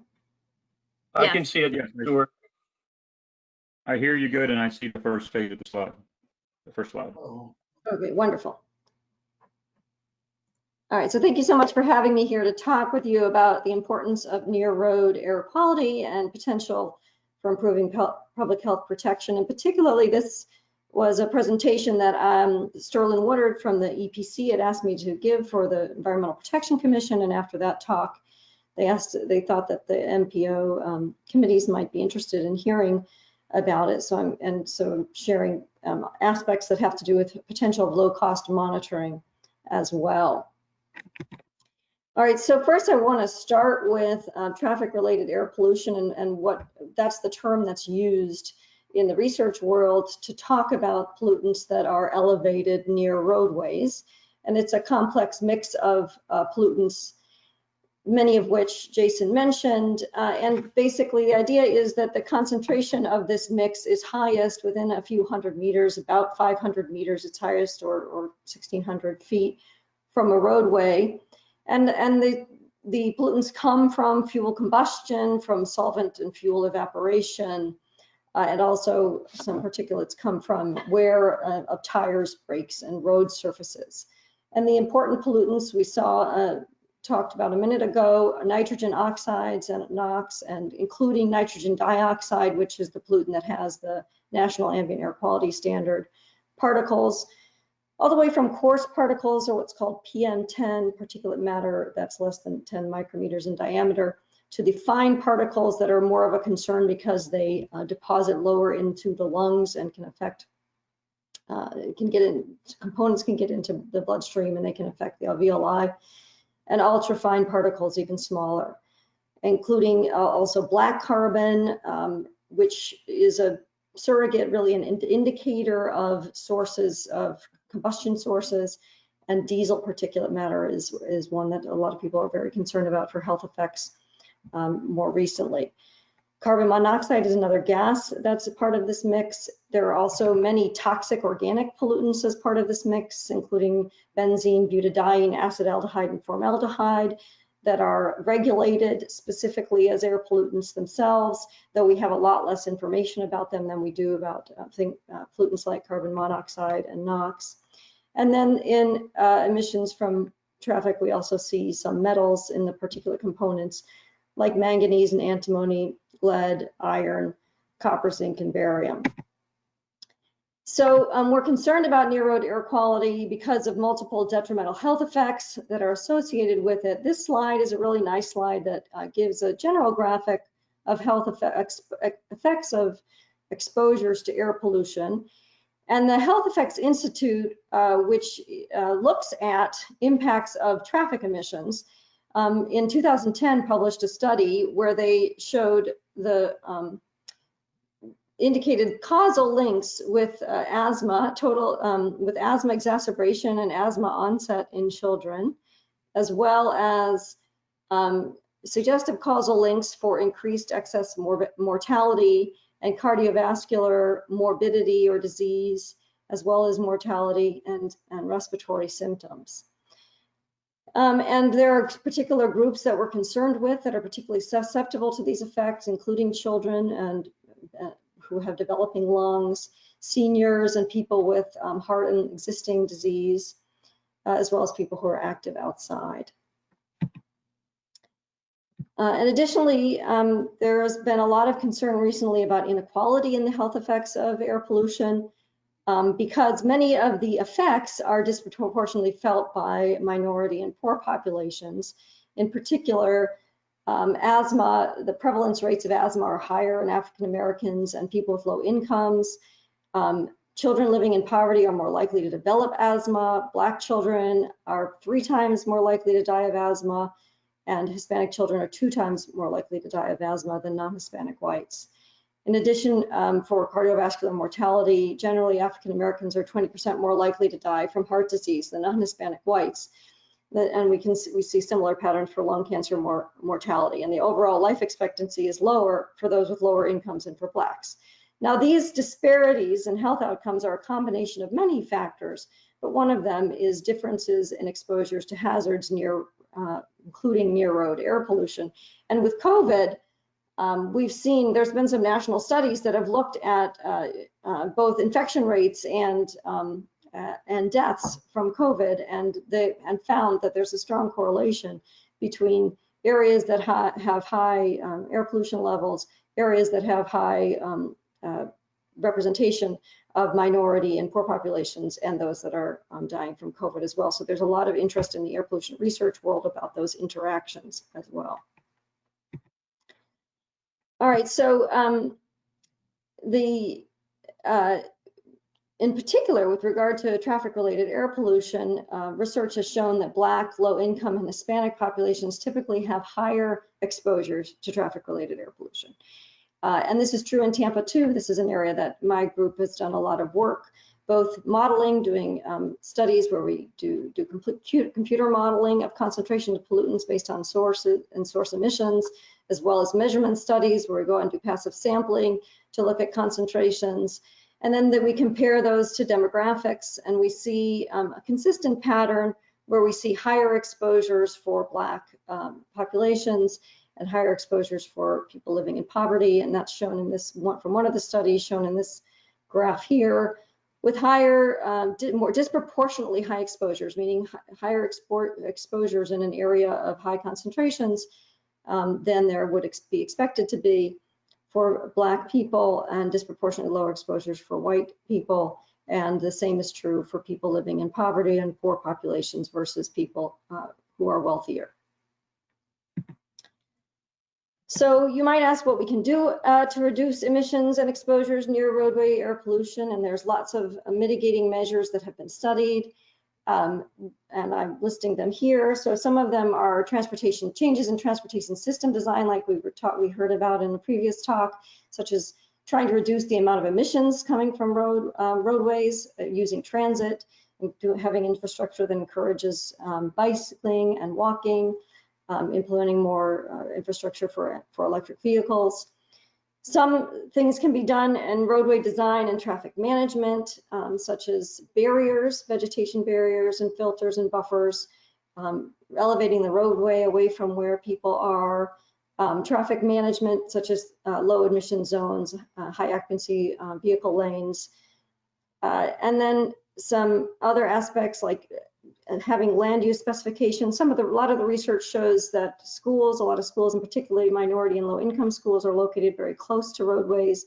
And so having policies in place that make that not happen, and increasing the amount of parks and greenways.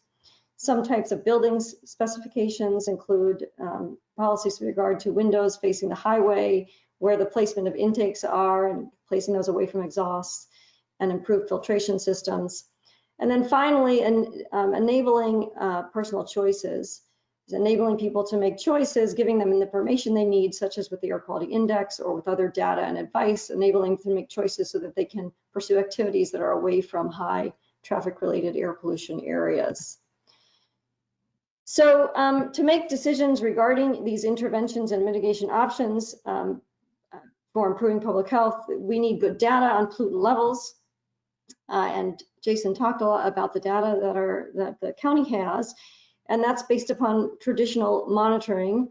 Now, traditional monitoring is what we've been doing for many, many years to understand air quality levels and to ensure that we are in compliance with the national and state regulations on this. Traditional monitoring is very accurate and reliable.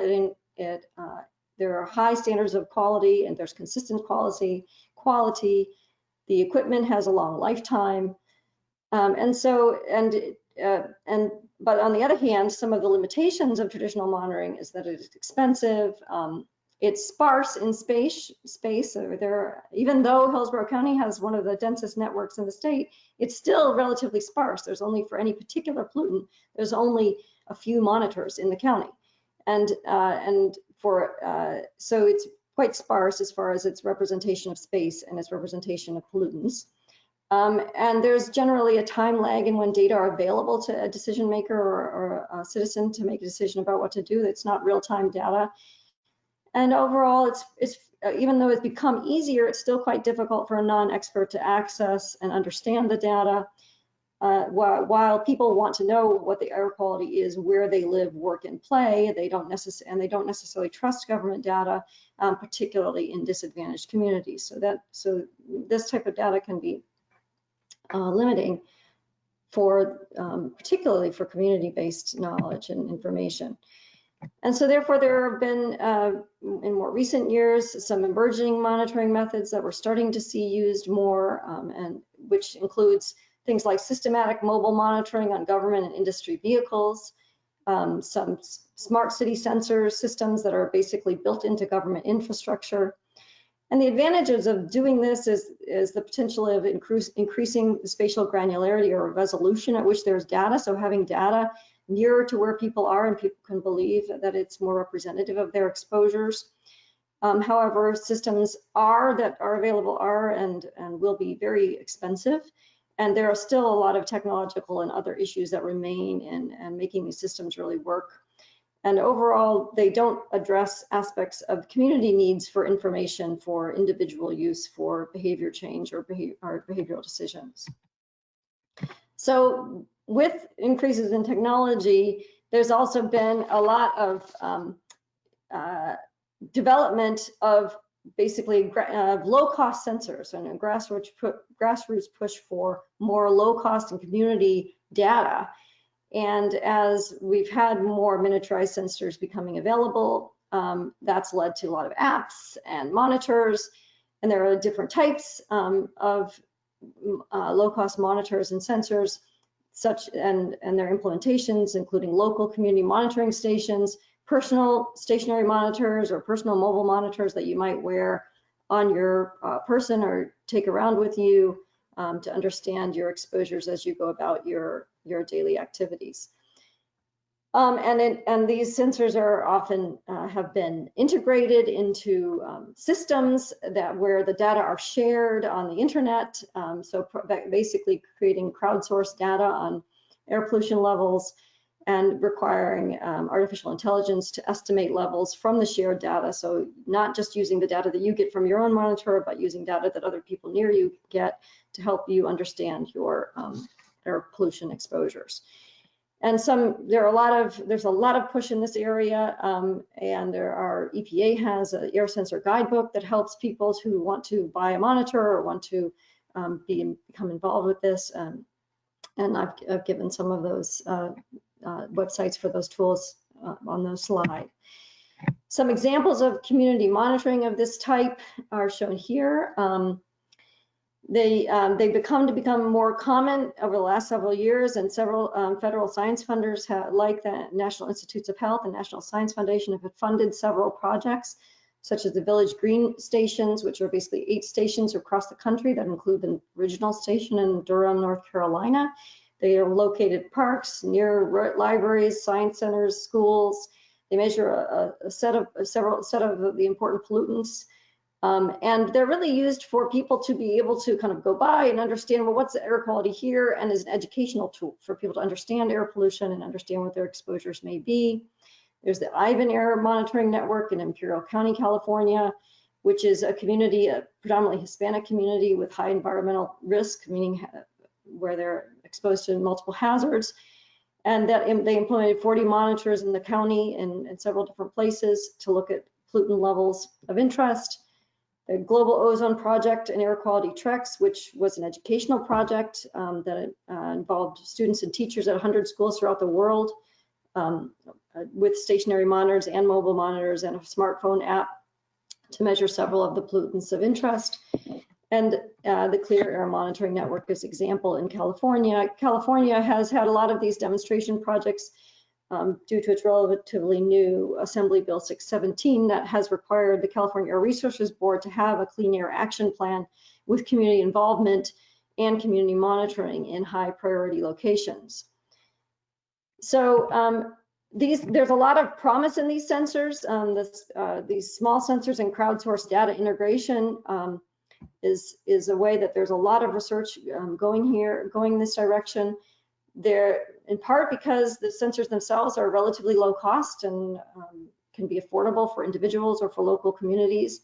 And they provide highly resolved data, as shown over here in this plot. You know, you can get data as you move about your activity throughout your day. And they provide real-time data. They give information on the air quality levels at the time and place that you are. And they're often app-enabled with tools that have been built to provide communication about the meaning of the pollutant levels that are found. And some take advantage of crowdsourcing with tools such as APA's Retigo, which is a repository and tools for using this sensor data. So there's a lot of hope, and you know, I, for instance, have a research grant out to the NIH right now to doing using these types of sensors to help educate participants and communities on science concepts, to engage disadvantaged communities and susceptible individuals in research in this way, and to understand, to build their understanding, and to be able to advocate for their needs. And so there's a lot of hope that it might help to empower groups to advocate for change. But there's a lot of current challenges of sensors. Right now, many of the technology are still largely unproven. The pollutants that can be monitored reliably remain limited. There's a lot of cross sensitivities and interferences with these sensors. So they can be inaccurate or unreliable, or they can lose, mostly they can lose accuracy or sensitivity or reliability over time. They typically are designed for short lifetimes, so not designed like our equipment that's used for our stationary monitoring or regulatory monitoring. And there's rarely diagnostic information with the data to ensure and validate the quality of the data. Many of the crowdsourcing algorithms are proprietary, so to being able to sort of check in and determine, well, how was that level determined, and do we believe it or agree with it? So the process of going from a measurement such as light scattering measurement to a concentration that is then reported requires calibration and often requires application of model fitting. And so there's a lot of concerns with the transparency of data in that way. In addition, the sensors give very short time scale data, and so going from short time scale concentrations, which can spike, can be much higher than something you might be concerned about on a long-term average. So there's concerns with how interpreting these short time scale data for health implications. And other aspects are potential for creating a false belief based on this bad data. I mean, not that the data are all bad or anything, but there may be some bad data, and it could give people a false sense of false beliefs, because many of these monitoring systems and monitors still require some expertise to understand the data and to understand its uncertainties, particularly now. So investments have been in large-scale systems have been largely risky because of high turnover, failure of manufacturer equipment, and software changes.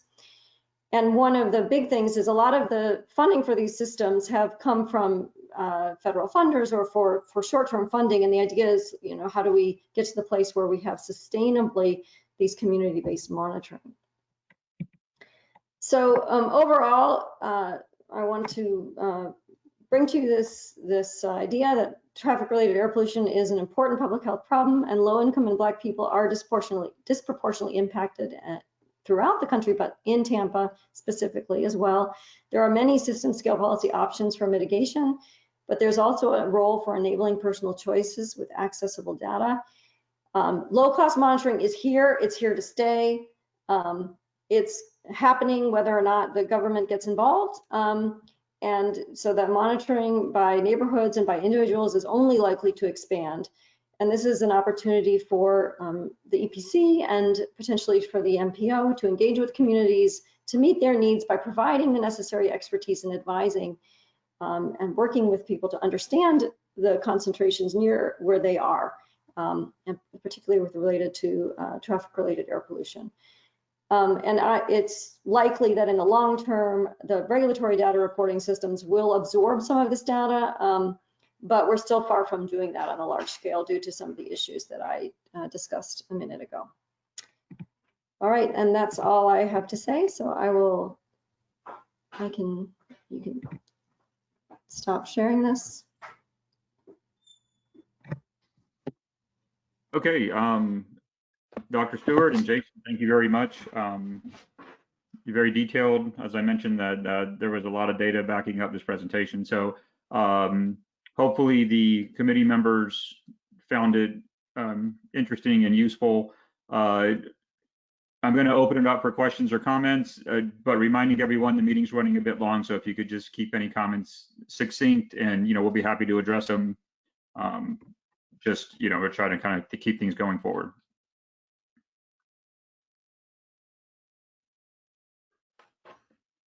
Give you another second or two.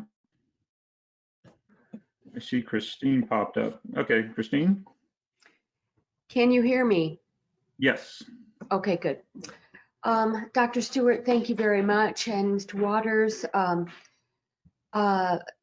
the information you provided was something that I've been watching, and especially the COVID-related citizens who are predisposed through ailments to be more vulnerable. It's really a sad revelation that many people are having. I had a question that I think is appropriate for this dialogue. I'm a subscriber to this Transport and Health journal. I'm not sure if you're familiar with that or have seen that in your work. There was a study that was done about the pollutants and air particles that build up at a signalized intersection. It reported that people who were not in cars, like bicycle commuters such as myself and pedestrians, would have 12 times the particles at an intersection when a red light is when all the cars are stacked up at a red light. And so the report was suggesting that roundabouts greatly reduce that exposure. And I wondered if you had any knowledge of that or comments. Yes, absolutely, that is the case. I mean, as far as the concentrations are much higher at intersections where cars are stopped and idle for a long period of time, or where there's congested areas. So yes, intersections is a big area, I guess it's focus of having higher concentrations. And so when we look at inequity, we look at, well, who's living near to both high traffic roadways in general, but also to intersections such as that. So, and the roundabouts, they can help by keeping things smooth, so you're not accelerating, right? You're not idling or accelerating there. So it can be a help. There can be other issues with that, but it can certainly be a help with regard to evening out pollutant levels and keeping there from being these high spikes in locations. Okay, great question. Thank you, Christine. Do we have any other questions before we move forward? Nicole. Hi, I just wanted to say thank you for such a great presentation. So I'm from HART, the transit agency, and 67% of our riders are low income. And then of that 67%, over 50% are minorities. So just hearing this really hits home for us that we're kind of on the right track. So we have moved from diesel buses to CNG, and then just recently we received a grant for electric buses. So it's, it just kind of reinforces that we're doing the right thing. So thank you so much. Thank you. Okay, yes, thank you. We're certainly the EPC loves when you guys at HART, take on those alternative fuel initiatives. It's helping across the board. Okay, so I'm going to do a little housekeeping here now regarding this presentation. So when we gave this to EPC, two of the commissioners that sit on EPC's board also sit on the MPO board. And they had a direct request that this presentation be given to the MPO board itself. The decision was made to go through a committee to kind of get there. So I'm going to address this, I guess, first to the TAC committee, since that's who I directly oversee. I would like to get any feedback from everyone if there's any objection to having it recorded in the minutes that the committee is in agreement with the recommendation that the presentation be given to the MPO board. I'll give you a second to respond. Hearing none, I will assume all are in favor. I'll ask Rich, is this something that we should, if we want to consider having a motion made, something we would take up at the next meeting, referring back to this discussion on whether we wanted to have a motion that it be put in the record or, be made to MPO board, or is it being in the minutes sufficient? Yeah, I think you can take up a motion at your next meeting And you could put it on under unfinished business, or you could just have it as a regular action item. Okay, so that's what we'll do at the next meeting. But again, I'm just going to restate it so it officially goes in the record for this one, that the TAC committee recommends that it be presented to the MPO board. I don't want to speak on behalf of the Citizen Advisory Committee, but certainly wouldn't request a motion, and I don't think Bill is on the call anymore.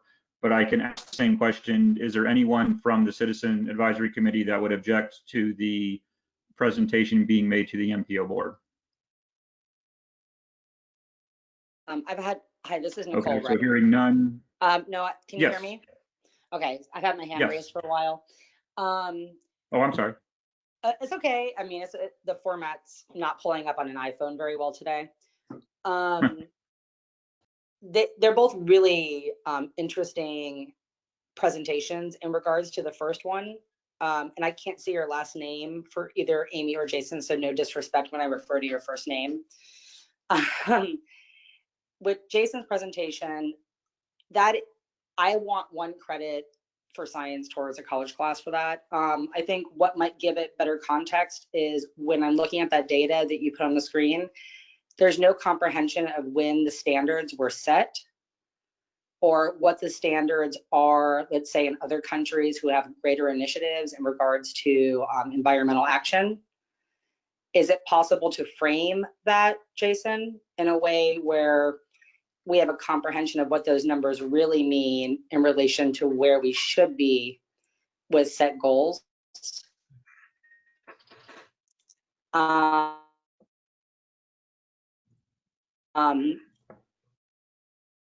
We can certainly look at some of that and go over how the And standard. the other concern or question I had, I wanted to ask Amy also. I hope that you get your grant. It's wonderful work that you're doing. Thank When they're you. set or when they were last set, it's just very hard. When you're looking at that data, it's a little confusing in the sense that I don't know when those standards were last set, what are the target standards, and what are standards, let's say, for instance, like our country being out of the climate accords, like what are the international higher standards in regards to those set numbers? Does that make sense? Yeah, would you like me to address that briefly? Here? Sure, and because it is very hard to process that without knowledge, being, not being a scientist, it's very hard to process like how well we're actually doing. And hearing you, Amy, speak about Kickstarters or having to look for a grant to even get this kind of data, maybe a framework of what we could be doing better with policy and government to get this kind of data where it needs to be and to hit the standards that we should be wanting to achieve. So that's all I wanted to say before it went forward to our committee. Thank you very much for both your presentations.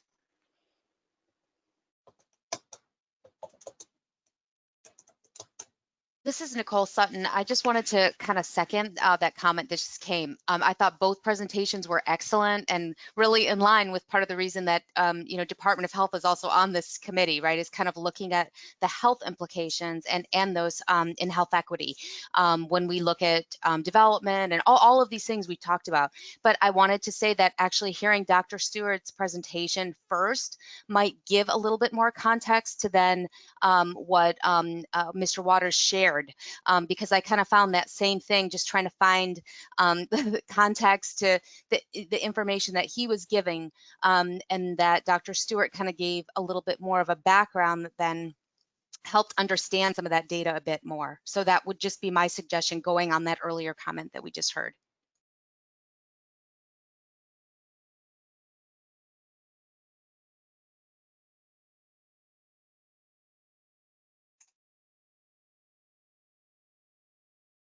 Jeff, are you there?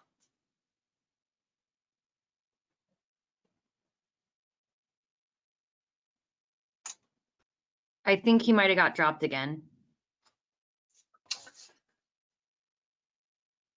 Okay.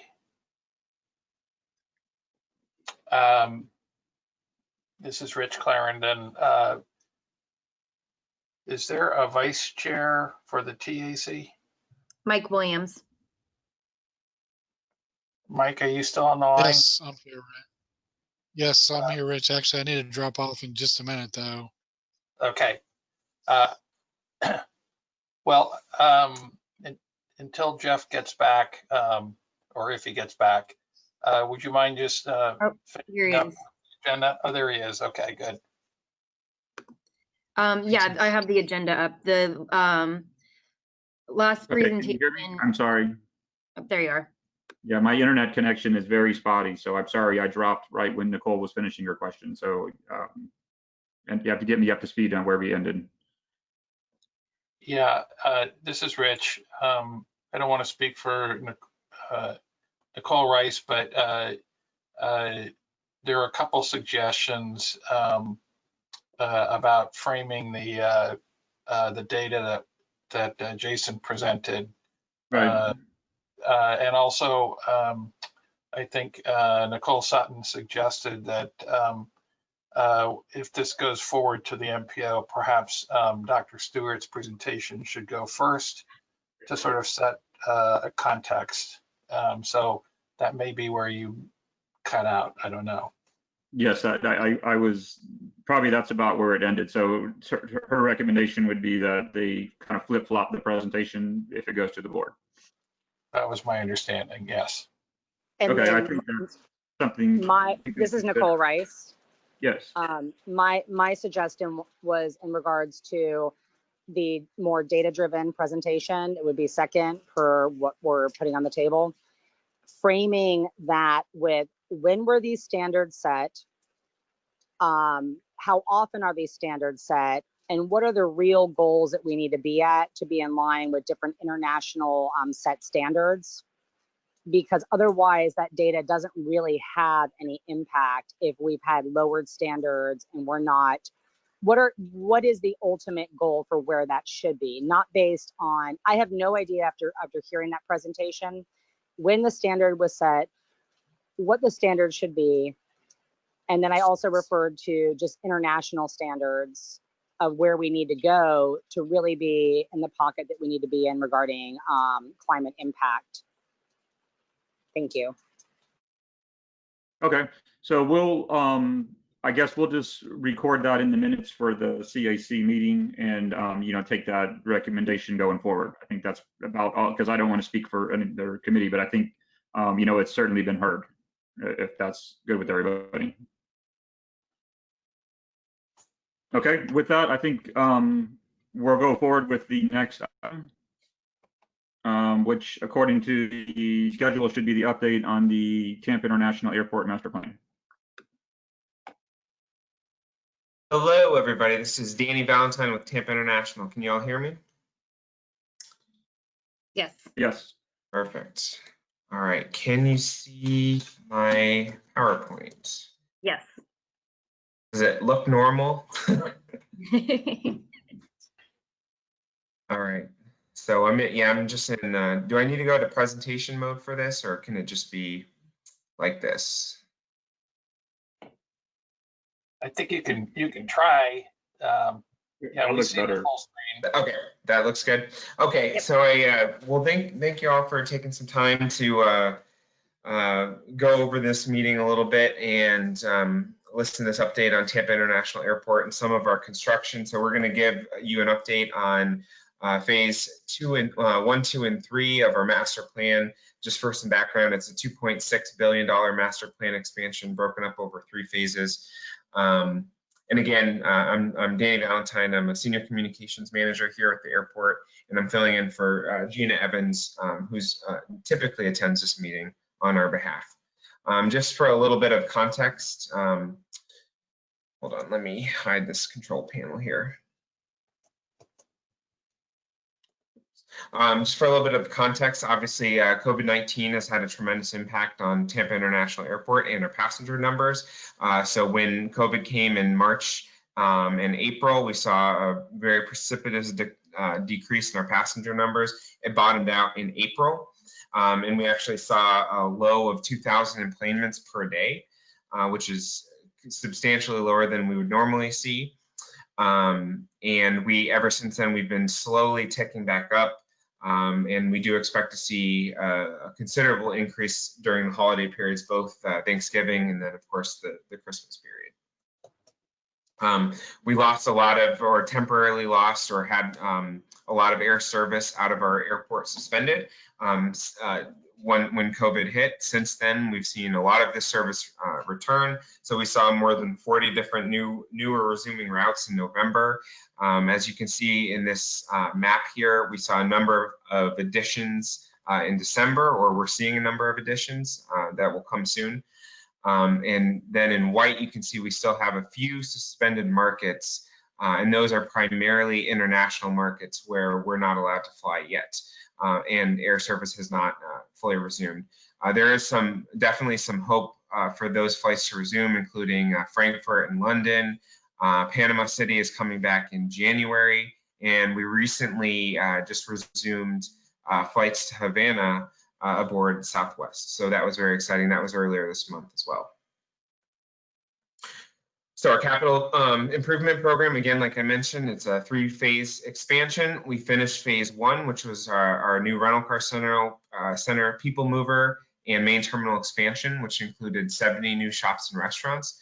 We're currently in the meaty part of phase 2, which includes 16 new curbside lanes, as well as a Sky Center development, which includes a new 9-story office building, and some roadway enhancements. And then phase 3 is in the future, and that is a 16-gate domestic international airside. Those plans obviously have been affected by COVID, and that terminal, which was, or the airside, which was slated to begin rather shortly, has been pushed back for 4 or so years into the mid-2020s. And we'll get more into that down the road. Again, just a high-level recap. I'm sure most of you have seen all this, but this was a summary of phase 1, which is about $1 billion expansion. Again, 70 new shops and restaurants, and of course, a new rental car center and people mover. One of the great things about this project is it removed about 3 million cars and buses from our roadways.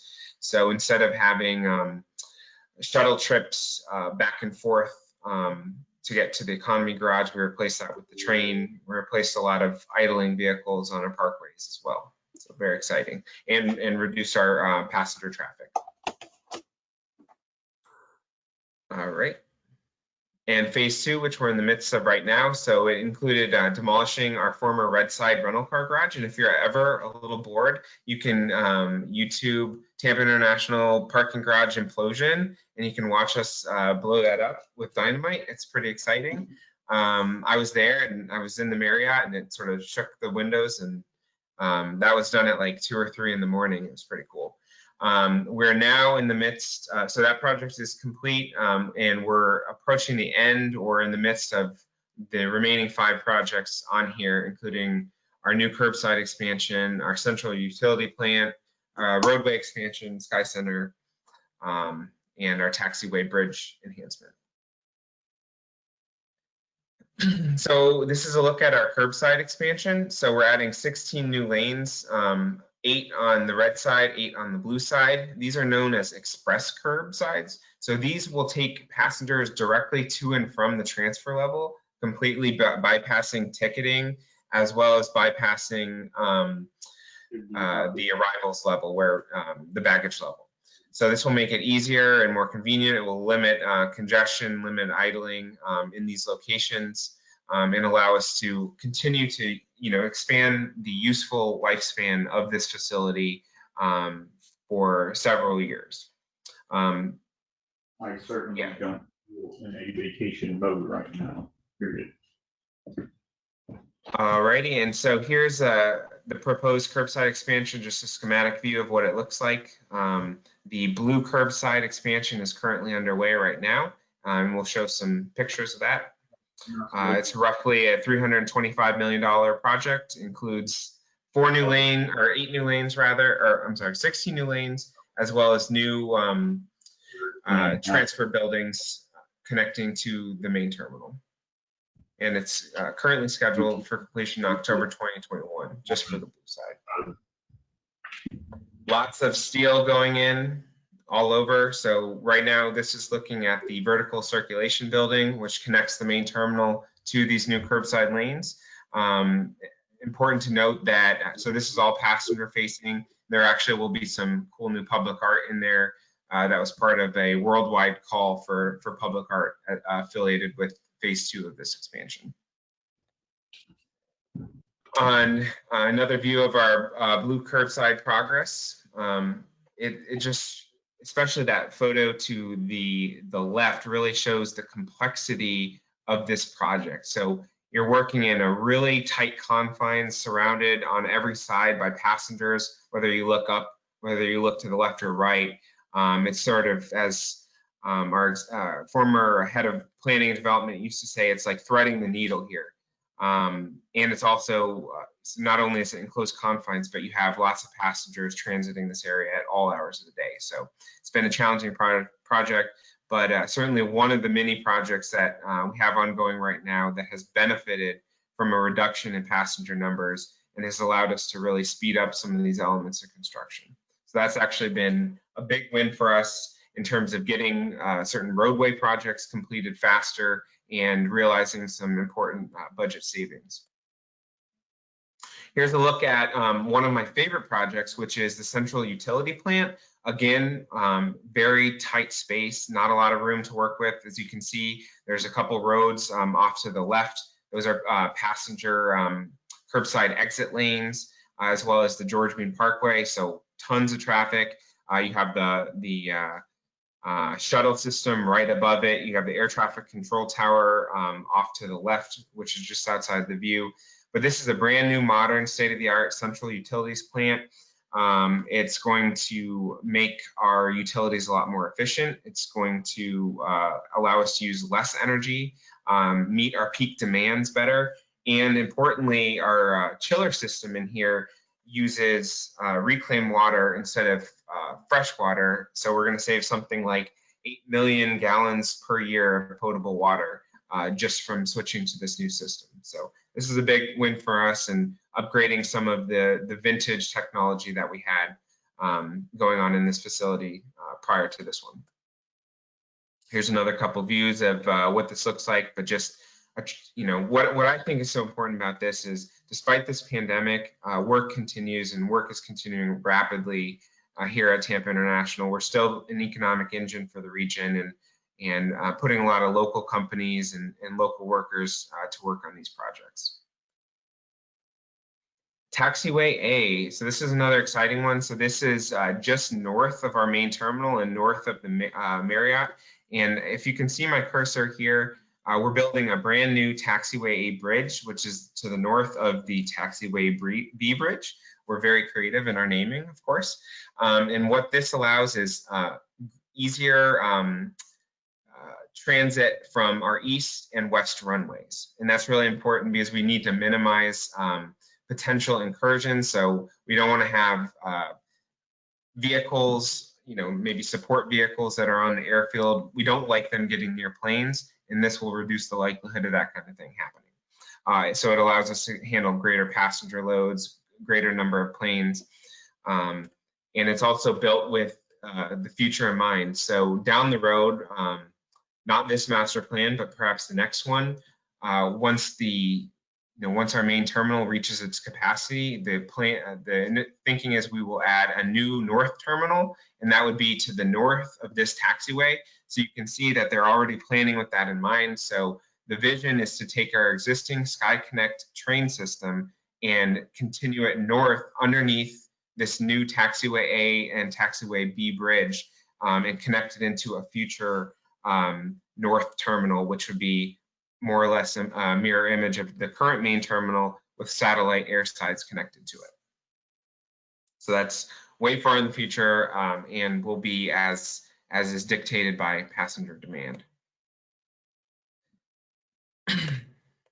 All right, our roadway expansion. So just continuing the theme of preparing for the future, we are in the midst of adding a lane to both the inbound and outbound George J. Bean Parkway. This includes building a new bridge and adding a new exit road from our Sky Center And so all of this work is being done to just better accommodate our current passenger numbers as well as future passenger numbers once those resume from the COVID-19 pandemic.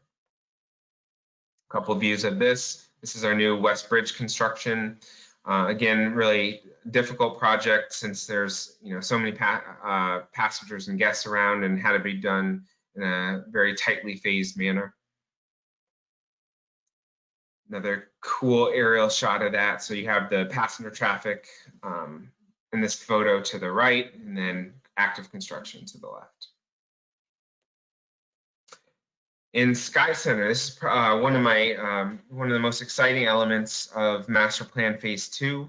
So this is our Sky Center development area. This right now includes a 9-story office building, a connected atrium that's linked to the Sky Connect train system and our rental car facility.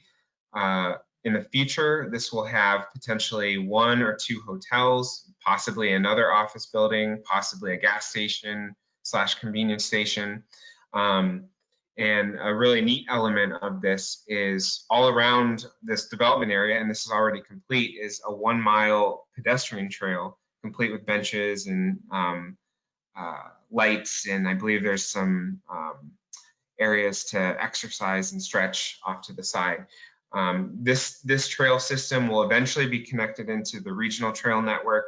I believe it will be connected through the West Shore Trail system, and then it will connect into the Courtney Campbell, so people will be able to bike around here or walk and then connect into Pinellas County, which is very neat. Here's another view of our Sky Center atrium and pedestrian site development. This is the Sky Center 1 office building. The Tampa International Airport, or Hillsborough County Aviation Authority, will occupy levels 3, 4, and 5 of this building. And then the rest will be leased out to tenants. And eventually, so this is being built by J.E. Dunn right now, and on behalf of a developer, Van Trust.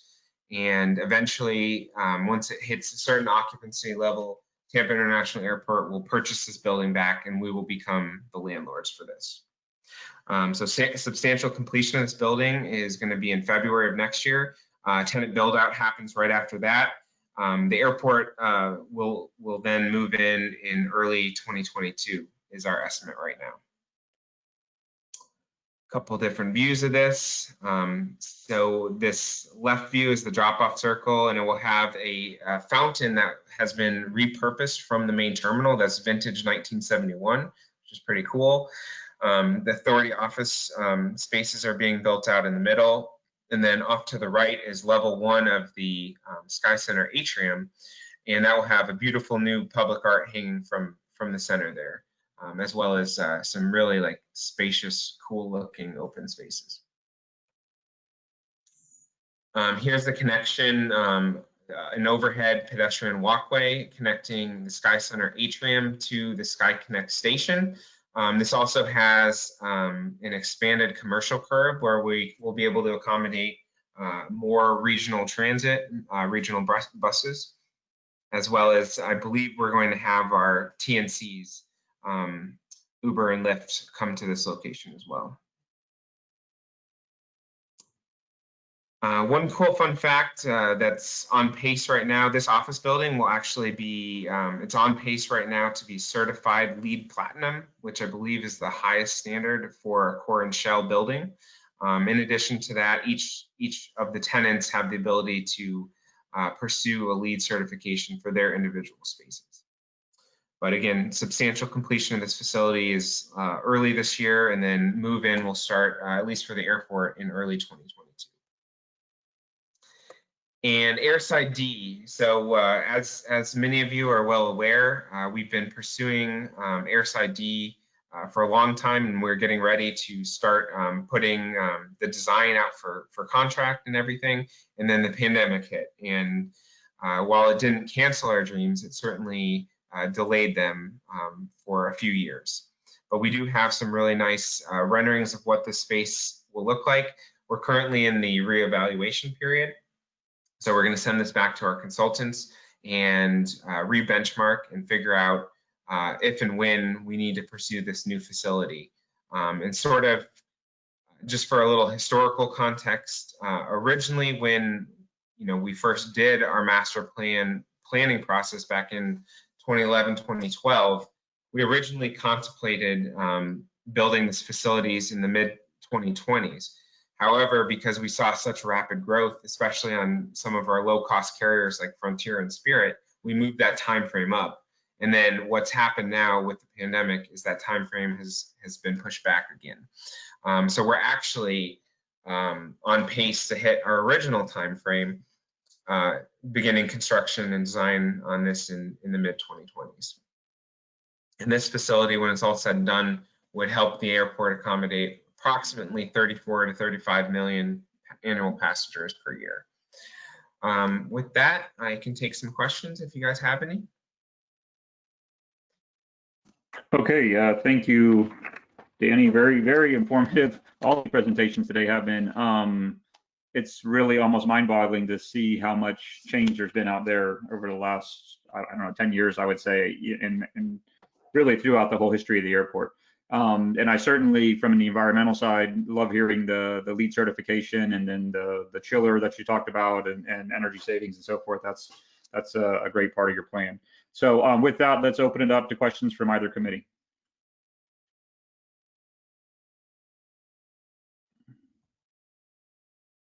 Christine, you're a popular question asker. I am. Hi, Danny. It's great to hear your voice. What a fabulous presentation. You've done absolutely so much going on. I was really excited to hear those environmental advancements that you have made, as Jeff just mentioned. You and I were able to spend some time together just over a year ago to work on the other population that comes and goes from Tampa International in large mass, and that's the employee population. And I just wondered, with the COVID downturn of passenger traffic, how are the employee counts going, if you have any of that information?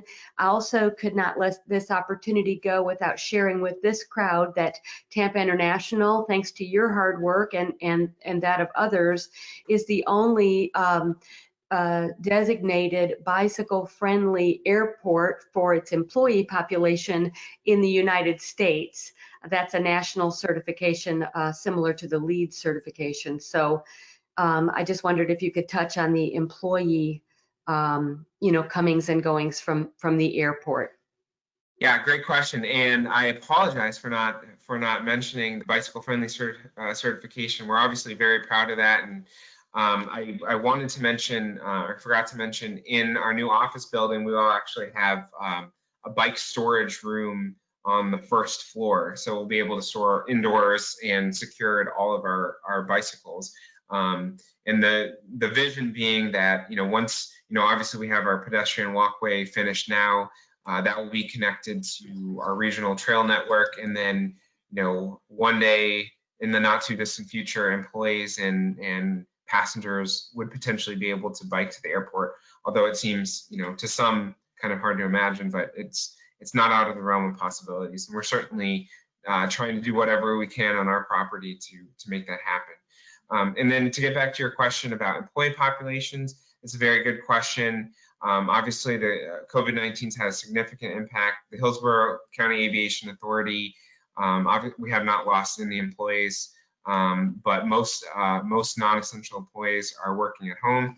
I'm actually working at my parents' house right now. You can maybe see the Christmas tree in the background. In terms of our tenants, there's been varying impacts depending on what the industry is. Obviously, travel has been among the hardest hit because, as you saw in our passenger numbers, they dipped down to 2,000 a day. And I don't know if anyone came out to the airport in the early spring, but it was a ghost town here. There was nobody there, no shops and restaurants open, very few planes flying. Cargo activity has been one of the bright sides. Our cargo activity is actually up. Apparently more people are ordering Amazon and buying packages now that everyone's home and just clicking around on the internet all day. But yeah, that's certainly been a challenge. So. Thanks, Danny. I just so the rest of the group understands, the employment at Tampa International is over 10,000 people. So it's really one of our largest employment centers in the region. So thank you for that. Yeah, absolutely. Thank you for the question. Are there any other questions from anyone on the committee? Brian has his hand up here. Yeah, I just want to ask if your master plan update is taking a look or giving any consideration to future possibilities of urban air mobility, like air taxis. Yeah, that's a little outside the scope of the current master plan, but I know Janice Scherberger especially was, we're very interested in that, and we're very interested in how that can function at our airport. I know I've heard conversations in passing about, can we use, will we be able to repurpose some of our parking garages for air transport mobility, so flying vehicles, that kind of thing. And I know we've taken several meetings in the past with some of these executives about how this would work. I know that's not a comprehensive answer, but I know our leadership team is very invested in, if this technology becomes available, if it becomes FAA approved and meets all these certifications and is safe, that's something we would be very, very interested in accommodating. Thanks.